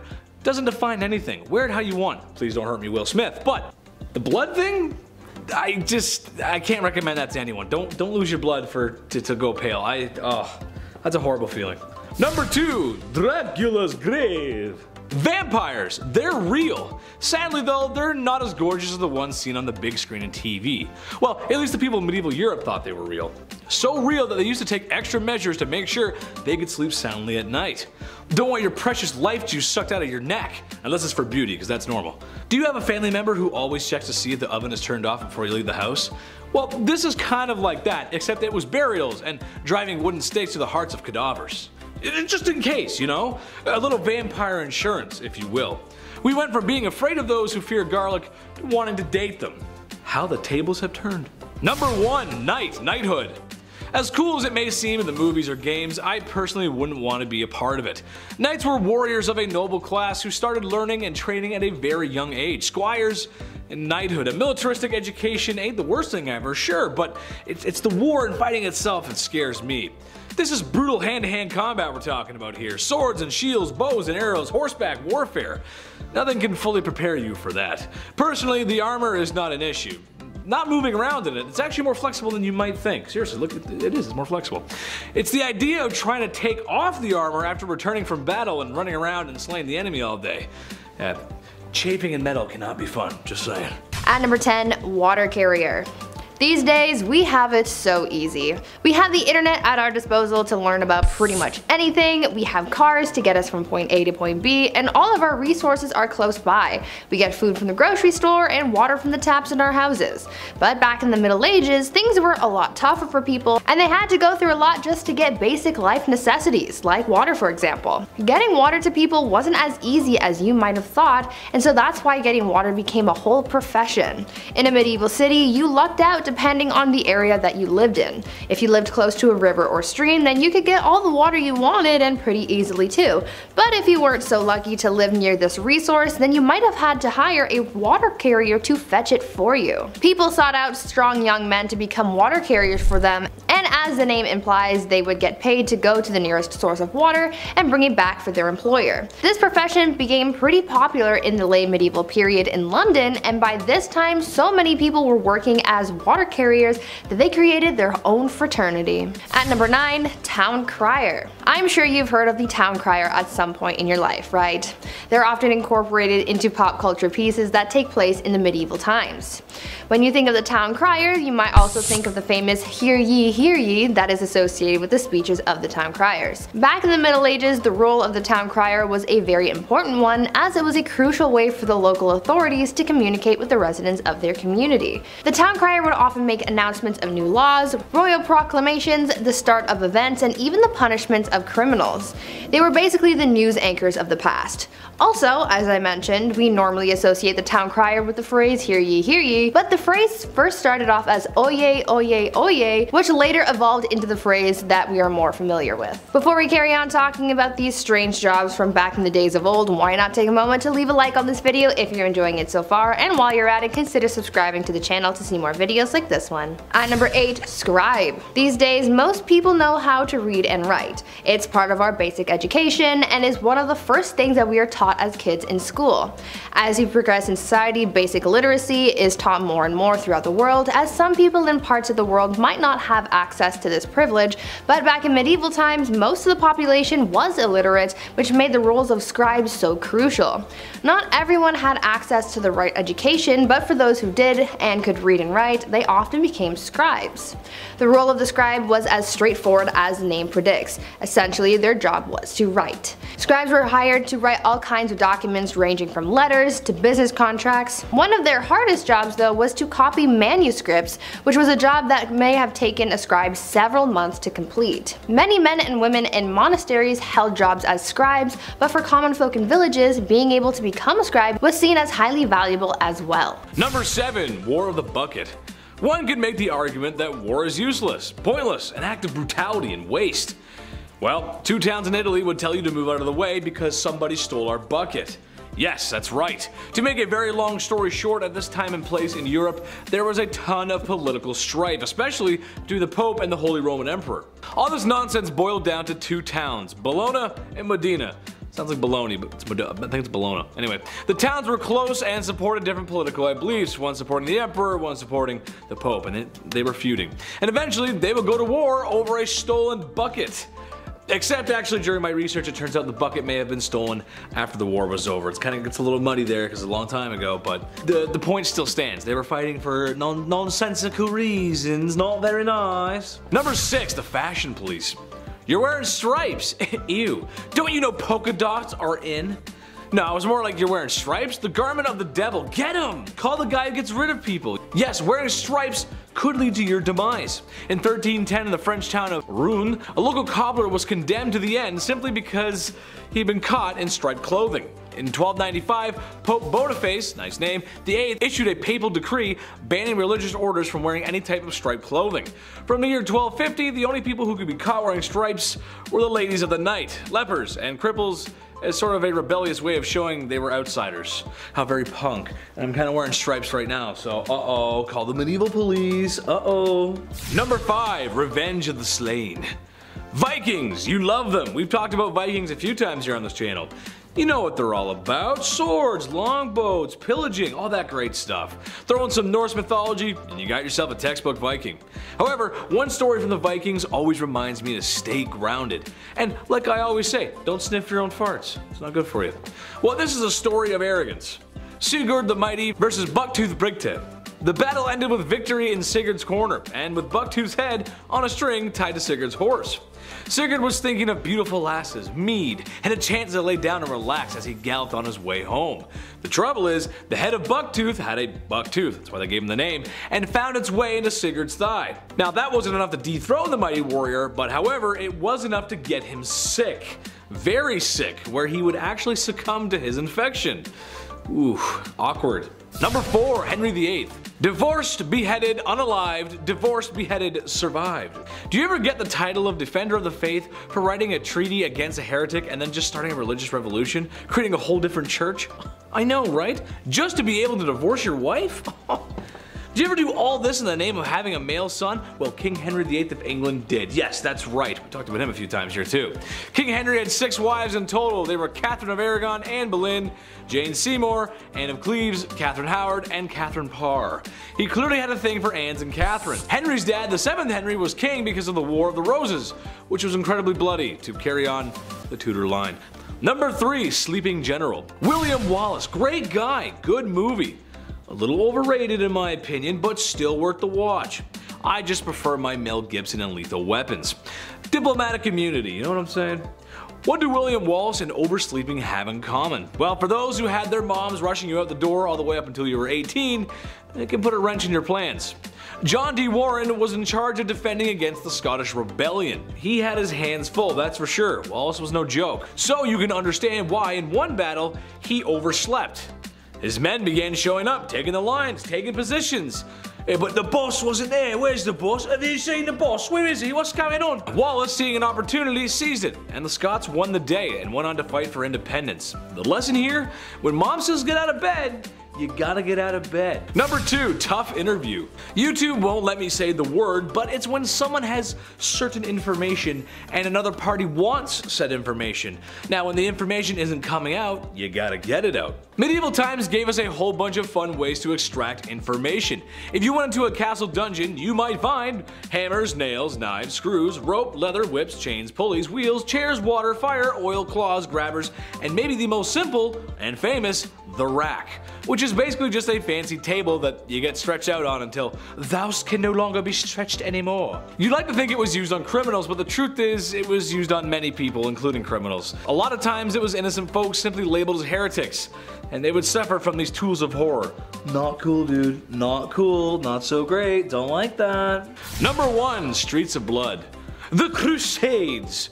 Oh baby, what an adventure those were, right? Super fun, awesome adventure time with all your favorite friends from church. That sounds like a great time. Well, sadly it wasn't all fun and games. It was basically a holy war and a lot of folks got de-lifed. That's not very nice. One particular story talks about how during the Crusades, the streets of Jerusalem were flooded with the life of juice, the juice of life, the red Kool-Aid, the stuff that makes Chetty queasy at night. Blood. That's right, it said it was flooded with it. Each time a side in the Crusades did something heinous, it seems it was always returned with another heinous act.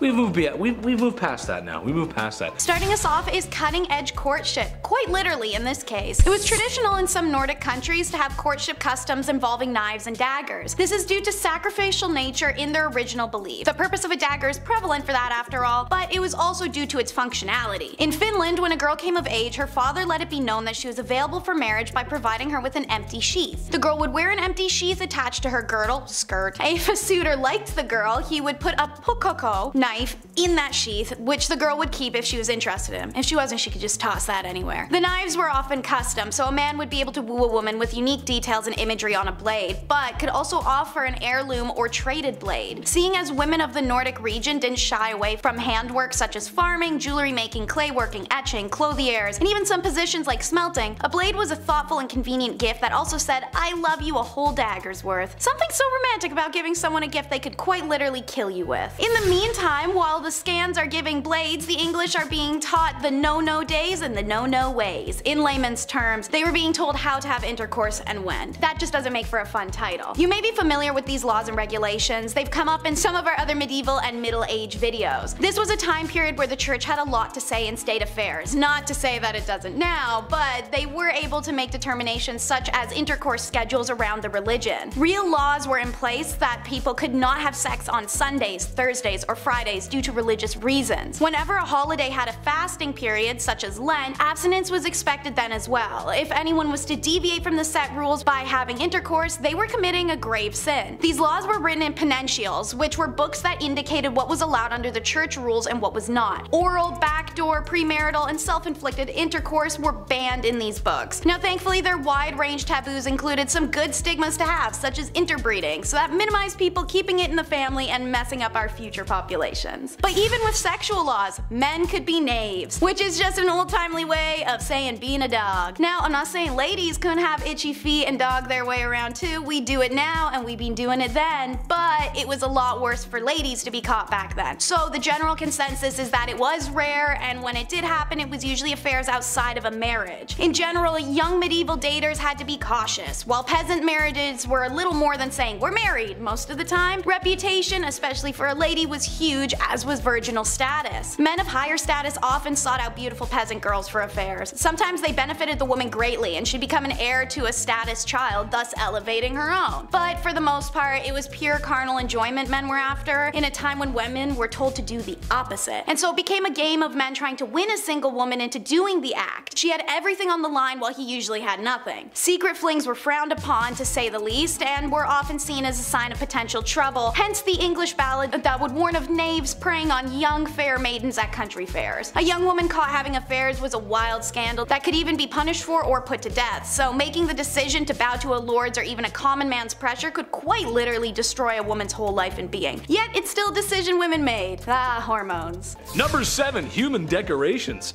Sticking with the theme of crazy dudes from Europe comes one of the craziest, Vlad the Impaler. Sure, Ivan was bad, but imagine being so bad, so awful, that your alias is a verb for what you do to people. So specific. For example, Adam would be Adam the Talker during movies. Worse, or Adam the Bedwetter. Not that I've ever wet the bed or anything. What? Don't even ask. What? Don't ask my mom. What? Well, Vlad has this weird knack for decorating. The enemies of his kingdom would meet a terrible fate. Think of how bad a toothpick would hurt if someone poked you with it. Okay, now imagine it's a large, sharp wood pike that some lovely gentleman would sit you on. Ugh. As you slowly become one with the pike, you look around and see a field of others who have also met the same fate. The sky turns blood red, black thick clouds form as the moon beams through and shines down on the beast of a man who would dare do this to his people. Vlad the Impaler, a man who did unspeakable things and was the inspiration for Dracula. Who knew, right? Who thought? Who thought? Number 6. Body on trial. And where were you on the night of April the 27th? You see, members of the jury, his stunned silence only proves his guilt. Pope Stephen VI was an interesting guy, but I think the most interesting thing he may have done was in 897 when he ordered Pope Formosus, the last guy in his position, dug up and put on trial. What's worse than digging up a dude and yelling at him in a courtroom, finding him guilty, taking away his papal finery and a few fingers, and then reburying him? Digging him back up again and throwing him in the Tiber River. Apparently, the whole thing was possibly a way of covering up the crimes that Pope Stephen had committed because, you see, this guy was one of the first popes to bring on what people call the most corrupt era in the history of the papacy. This pope didn't last too long, thanks to some unsurprising mob justice. And the next guy who became pope, thankfully, outlawed the whole mortal husk on trial thing. Number 5. War! What is it good for? Absolutely nothing. Say it again. War, what is it good for? Well, if you need oil, it actually kind of works out. Yes, it's warm, it's bad, it's naughty, and we've been doing it forever. I was gonna do more specifics, but I'll save that for a part 2 maybe, we'll see.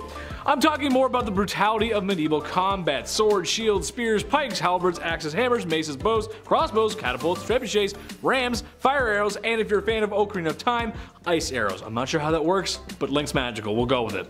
The truth is, medieval combat was brutal, walking miles to every battle, sometimes with limited supplies, which meant sometimes armies pillage. Yeah, not nice. If you were injured in battle, there was a high chance that you would get infected, and then that's picture wrap for you.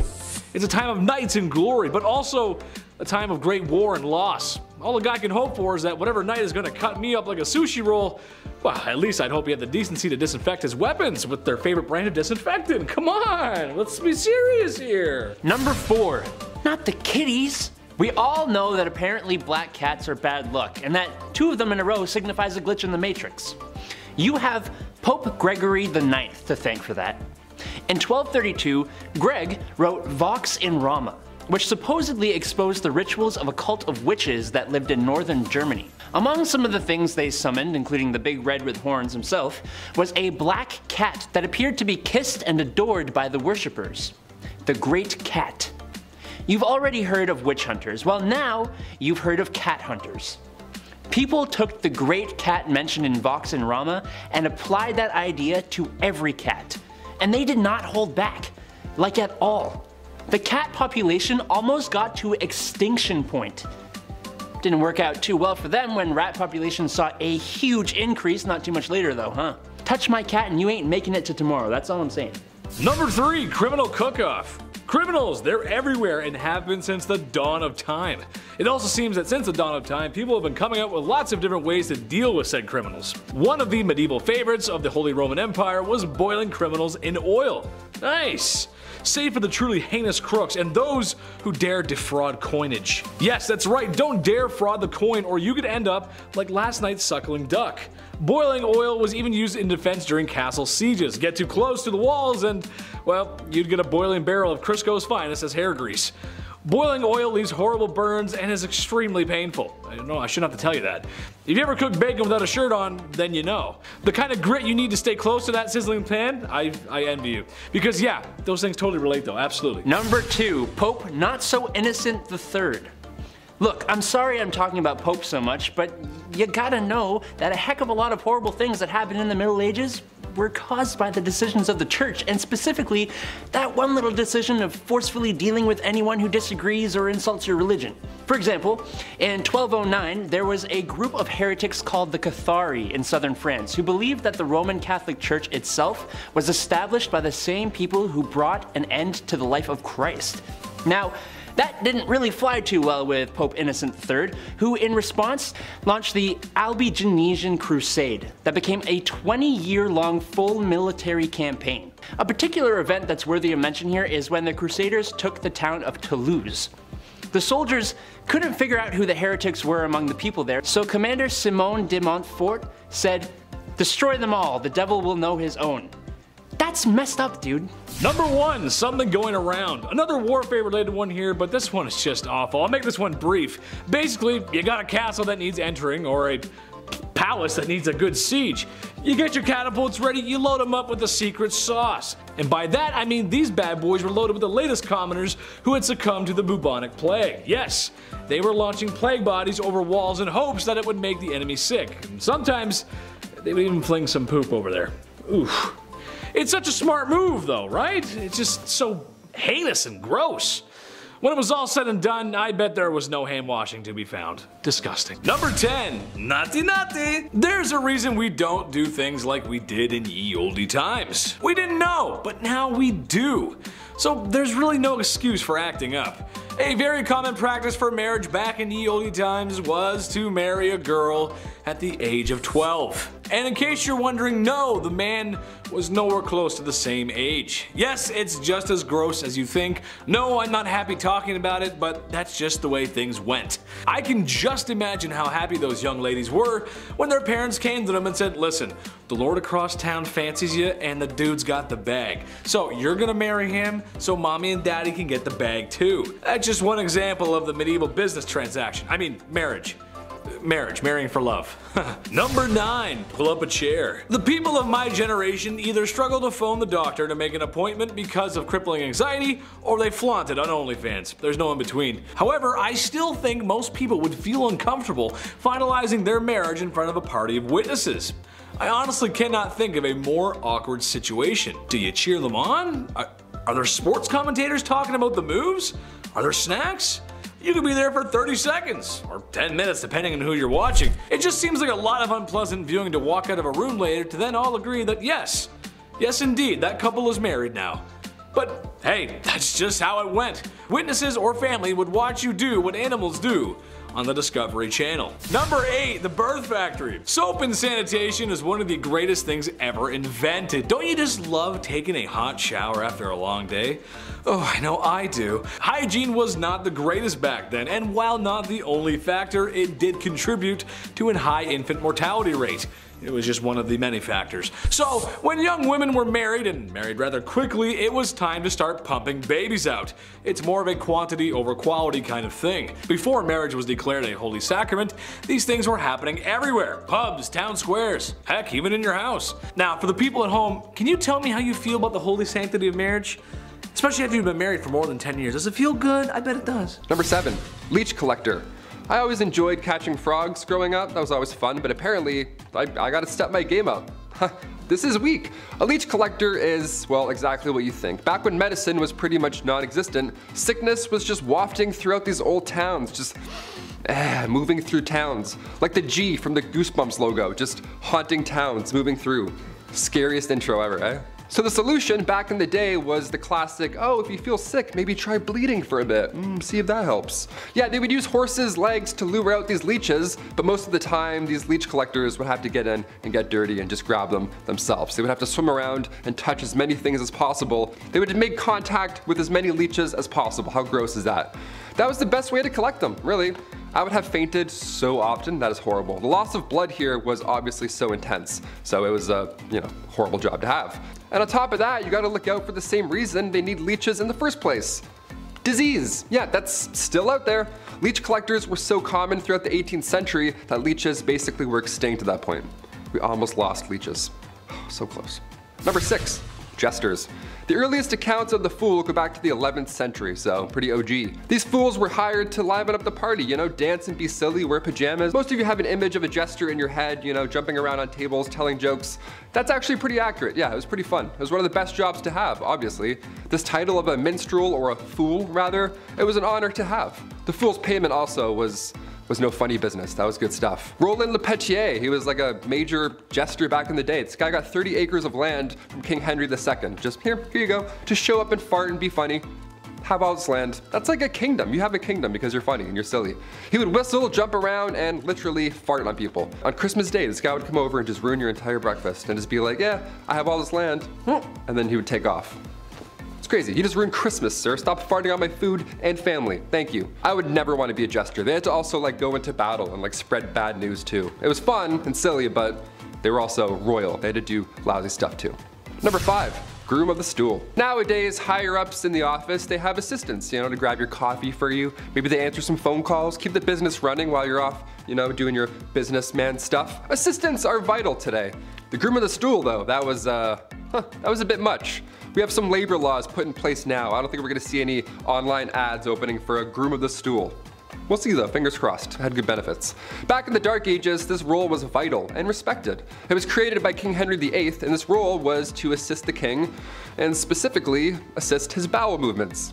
You had a box that you carried with you at all times. That's where the magic happened. The dark magic happened in this box. You would literally follow the king around until he needed to go to the washroom, until he needed said box. Porta potties weren't a thing back then, and there's no way you're going to catch that king squatting in the woods. In fact, you wouldn't even catch that king wiping his own behind.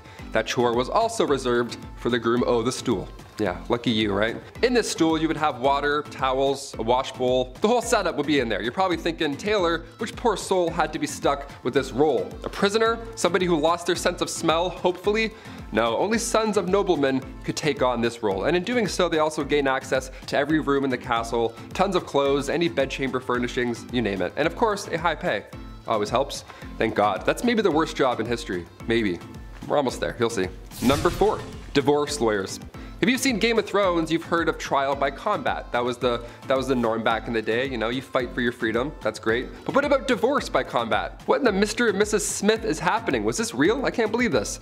If you and your significant other weren't getting along in the Dark Ages, instead of, you know, dishing out thousands on couples therapy and signing all that paperwork and getting it done with and going your separate ways, no, instead they would battle each other, like combat. It was an organized event too. It had restrictions in place for the husband. It's pretty hilarious to think back on. Like the husband would have to stand in a hole with one hand tied behind his back, while the wife ran circles around this hole with a sack full of rocks. A sack full of rocks, how intense is that? That's why you don't cheat in the Dark Ages, Lancelot, okay? Just take the barn, take the horse, take it all, I quit. Get me out of this hole, untie me. Number 3, toshers. Toss a coin to your tosher, here we go. This was one of the worst jobs back in the day, and it wasn't even a legal job. Shh, don't tell. If you don't need toshers, keep their secret, you know?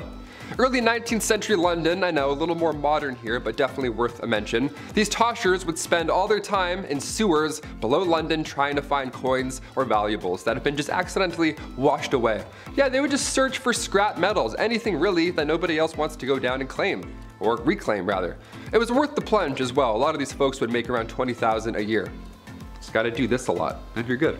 Number 2, dentist, doctor, surgeon, spy. Dentists were not a thing in the Middle Ages, you know. Dr. Downer didn't politely tell you to floss more and then shake your hands while you're watching a show, getting a cleaning. No, it wasn't like that at all. They did have a barber. They had one guy, he did it all, a barber from the Dark Ages. Yeah, this appointment is gonna suck, my friends. Cavity, toothache, maybe you accidentally bit a rock, chipped a molar. They would only pull these teeth, that was the only solution. Barbers were responsible for cutting hair, pulling teeth, bloodletting, you know, the classic 3-in-1 appointment we all have to do every month. Doctors were seen throughout history and they've seen a lot of horrible stuff. Back in the 1500s, patients were walking in with an arrow sticking out of their legs. Yeah, instead of cutting the tip off and pulling the opposite way, the arrow remover would come in and then, you know, cut into the injury, opening it more.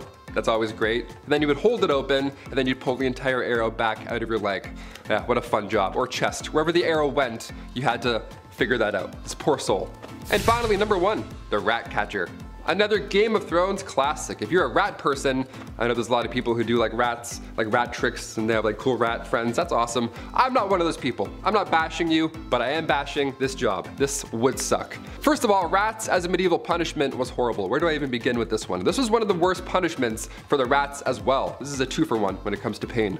A rat trap involved a man being tied down to something and then a metal enclosure would be strapped to his abdomen or chest. And then inside this enclosure, they were rats. And they were also like tucked away. And then historically, they would heat the metal enclosure and the rats would panic and try and get out and they would chew through the softest part, which in this case was your chest or abdomen. It was horrible. It was an absolute nightmare. But these rats had to come from somewhere, or rather, someone. As the name hints towards, rat catchers are one of the worst jobs you can have in, or rather out of a castle.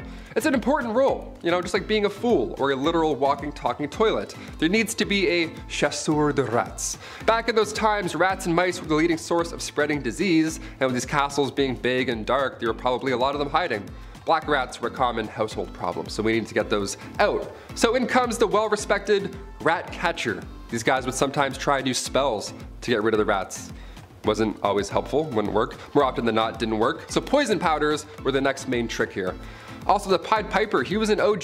Historically, he would do a musical number to exterminate your pets. If anything, he should be getting a bonus. Any rat catcher, actually, today or back in the Dark Ages, you deserve a bonus, my friend. You're a brave soul. Starting our list off at number 10, don't steal crops. In medieval times, stealing crops was considered a very serious crime, as funny as it may seem in your head. See a guy grab a vegetable and run away. Crops were a vital source of food and income for farmers and communities. There's no Uber Eats back then, all right? Somebody steals your tomatoes, you're fucked. In some cases, the punishment might be a fine or restitution paid for the victim, while in more serious cases, the thief might be subjected to public humiliation or physical punishment, such as whipping or branding. Yeah, branding somebody publicly, all because you ate the wrong apple off the wrong tree. Repeat offenders might, of course, face more severe punishments because something's afoot here, okay? We're not buying your story this time. Such as imprisonment or banishment from the community. Yeah, banishment. Just get out of here. Next village. See ya. Overall, stealing crops was not taken lightly in medieval society at all, and it could result in significant consequences for the offender. Branded, getting branded because you stole a crop. That's embarrassing almost. Number 9, don't steal at all. Yeah, let's rewind the clocks back a bit more. Don't take anything ever.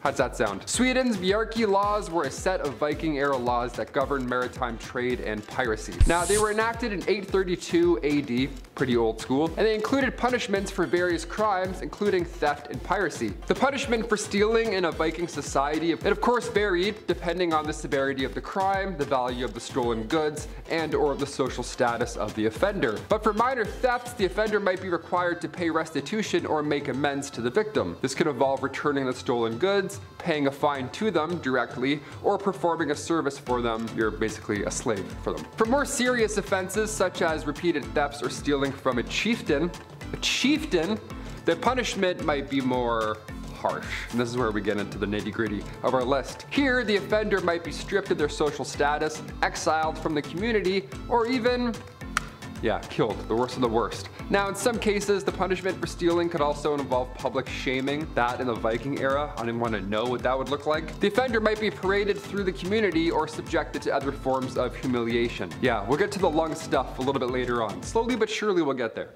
You have to start at theft and then work our way to the lunging and the horrible knee-breaking stuff. Number 8, arson. Capital punishment was a common punishment for arson in the medieval age. Sounds a bit harsh, but hear me out. Last time I was on this channel, I was talking about the Great Fire of 1666. It took 15 lives, but ultimately this fire, it forced officials to rebuild a great part of the city, restructured everything. This changed history. Fire in medieval towns equals trouble.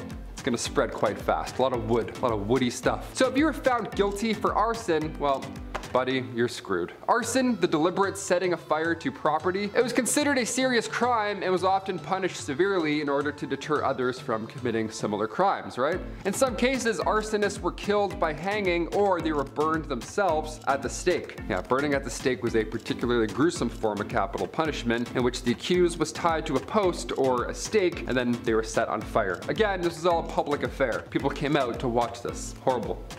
Horrible. Hide your eyes. We're not gonna watch this one. At number 7, reeve. These days we have elected officials in our communities who serve as a sort of voice of the people. Back in the Middle Ages, they sort of had someone similar to that and they were called reeves. The reeve was something of a local administrator and their job was to oversee the day-to-day running of a manor as well as to solve disputes between the peasants. The reeve was a peasant too, but they were normally elected by their neighbors or chosen specifically by a lord and served as a reeve for a 1-year period. This job eventually faded away as the feudal system began to decline, but fun fact, you can still find some reeves in parts of Canada. At number 6, peddler. This next job from the Middle Ages is one that we kind of still have these days, just a little more modern. We're talking about peddlers. You know how there are people who go door to door trying to sell you something, like back in the day when Avon used to do house calls? Well, this was essentially what peddlers did. Their job was to travel from village to village to sell various goods. This was how a lot of people in more remote areas were able to buy certain items. The peddler's job was pretty important for the local economy because it was able to bring business to larger areas than just one local town. It seemed like a good enough job, but socially speaking, peddlers were always looked at with suspicion. Oftentimes, local people would accuse peddlers of being criminals. Now, they easily could have been criminals, but it's really a case-by-case situation. You can't judge someone for just trying to get their coin. At number 5, gong farmer. Now, even though there were simple jobs like being a scribe and carrying water to people, there were also some messy and not so glamorous jobs as well. This next one I'm about to tell you about was definitely one of the worst jobs that you could have. See, there was a time before modern sewers and plumbing were a thing. This was a pretty icky time because rather than waste being disposed of in sewers, they were deposited into a privy or cesspit. Now these things had to be cleaned out periodically, and guess what? There were people who were hired to do just that. The gong farmer was someone who was hired to maintain the cesspits, and so they would be given a large ladle and they would scoop out the waste and transport it away. Now I can only imagine how horrible that job would have been and how horrendous the smell would have been too. It sounds like an absolute nightmare, so I'm glad it's not a thing anymore. At number 4, galley rower. Now, as bad as it might have been to be a gong farmer in the Middle Ages, there was apparently a job that was much worse that people would do anything to get out of, and that was the galley rower. This was considered to be one of the most grueling jobs from the Middle Ages, and I can see why. These people would be tasked with working on a galley and rowing a ship along with a team of up to 1,000 other people. Apparently, people hated this job so much that they would try and avoid being picked to be a galley rower at all costs. Many people would join the priesthood in order to become exempt from becoming a galley rower. Usually this job would go to the poorest peasants and even slaves, as it became more and more difficult to find people for the job. That was one occupation that everyone agreed was the worst. At number 3, cupbearer. Now this is a job that I wish was still around. Not because it's a great job or anything, but I feel like it could have been cool to have my own personal cupbearer so I could feel like a queen, you know? The job of the cupbearer was pretty self-explanatory. Their whole occupation was to serve the monarch their drinks. Now I know I said I would have wanted a cupbearer so I could feel like a bougie queen, but the cupbearer's job was a little more important than just serving drinks. See, there was always the fear that the reigning monarch could get poisoned because it was a very common act of treason back in the Middle Ages. The cupbearer was the only person tasked with serving drinks to the king or queen because they had to make sure that it wasn't poisoned, even if it meant tasting the drink themselves before serving it, just to make sure that all was well in the cup. A lot of trust had to be put into this cupbearer so they could be quite influential in the courts if all went well. They were risking their lives and safety doing a pretty basic task, but it was for the good of the realm. At number 2, alewife. Speaking of drinks though, let's talk about how the drinks got into the cups and who made them. In medieval England, women were mostly tasked with the practice of brewing ale, and they were aptly named alewives as a result.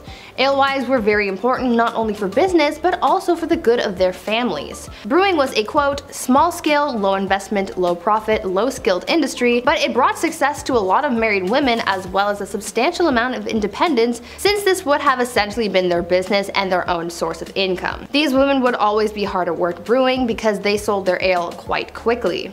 Ale didn't have a very long shelf life, and so they would make and sell their beverages quickly to keep up with demand and to compete effectively with others in the trade. Eventually though, the alewife was extinguished by the 15th century as brewing became more commercialized and people sought to take the independence of women away. And finally, at number 1, alchemist. As you can probably imagine, science wasn't all that advanced back in the Middle Ages. There wasn't really much understanding of how the world worked. Back in these days, there were people who tried to practice science in a way that they knew how before many advancements in the field came out, and these people were called alchemists. These alchemists believed that it was possible to change metals and chemicals. They tried to purify metals to change them into other things, and one of the most common experiments was trying to convert tin into gold or silver. For other alchemists though, their mission was to come up with new medicines to heal people and cure them of their ailments. Alchemists were quite popular until the 17th century as the ideas behind alchemy were replaced by the science of chemistry.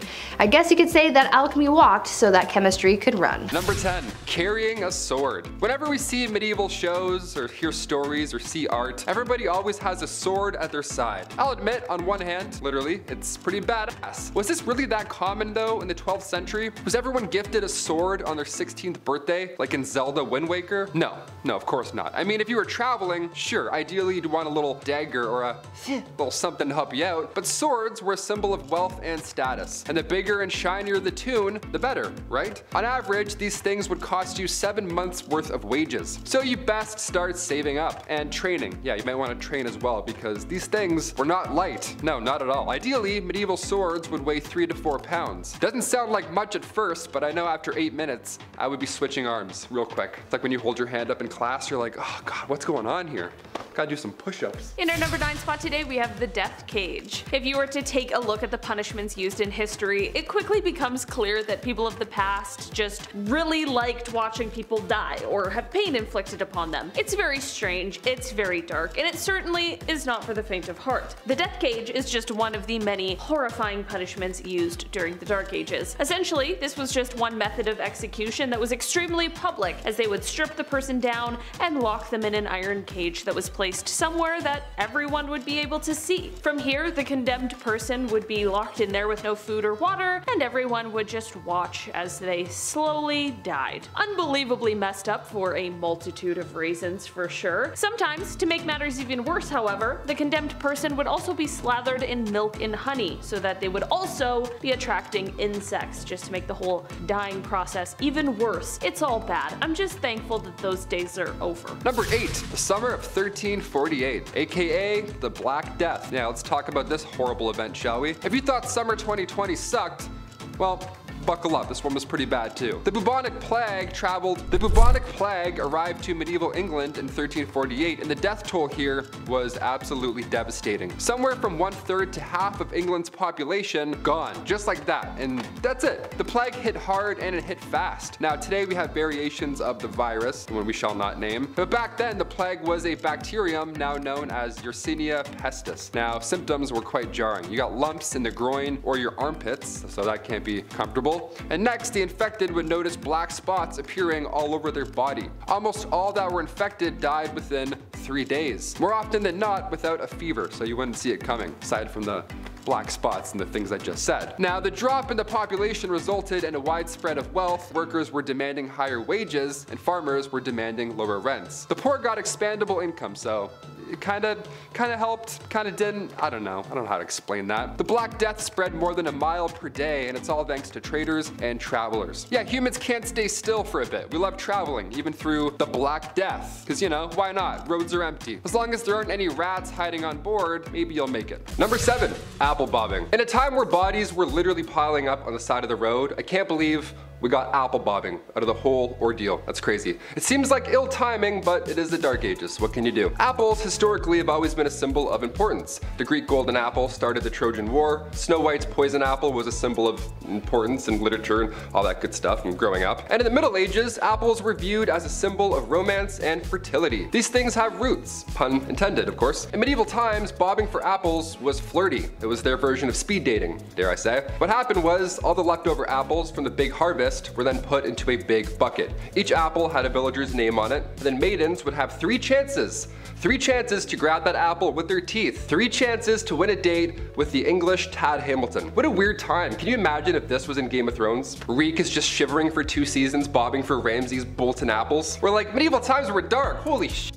Number 6. The feudal system, aka feudalism, was a form of structure system existing in medieval Europe in which people would work and fight for nobles who gave them protection and land in return. A social, political system in which landowners would contractually bind tenants to exchange their goods, loyalty, and simple space for safety and comfort within the laws of those ruling. Basically, this is like our renter's agreement now. I'll give you a place to stay and some heat. You give me an unfathomable and overpriced amount of shillings for these extremely low ceilings. Yeah, talk about crooks, man. This system stayed in place for more than 1,000 years and managed to fizzle its way out of society somewhere in the 15th century. Not just anybody would ask to be signed to this deal. There was structure and there was order. There was a lord, aka the landowner, aka your landlord, allowing vassals, aka tenants, to rent the land by providing services, especially military services. Yeah, you can stay here, but once in a while we're gonna need you to dump a bunch of boiling water over that wall. Is that cool?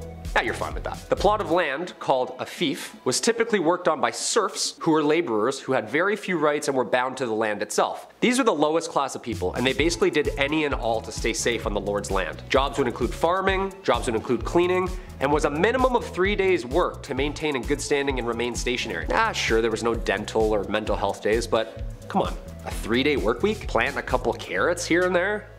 It doesn't seem that bad. Number 5, fear the dead.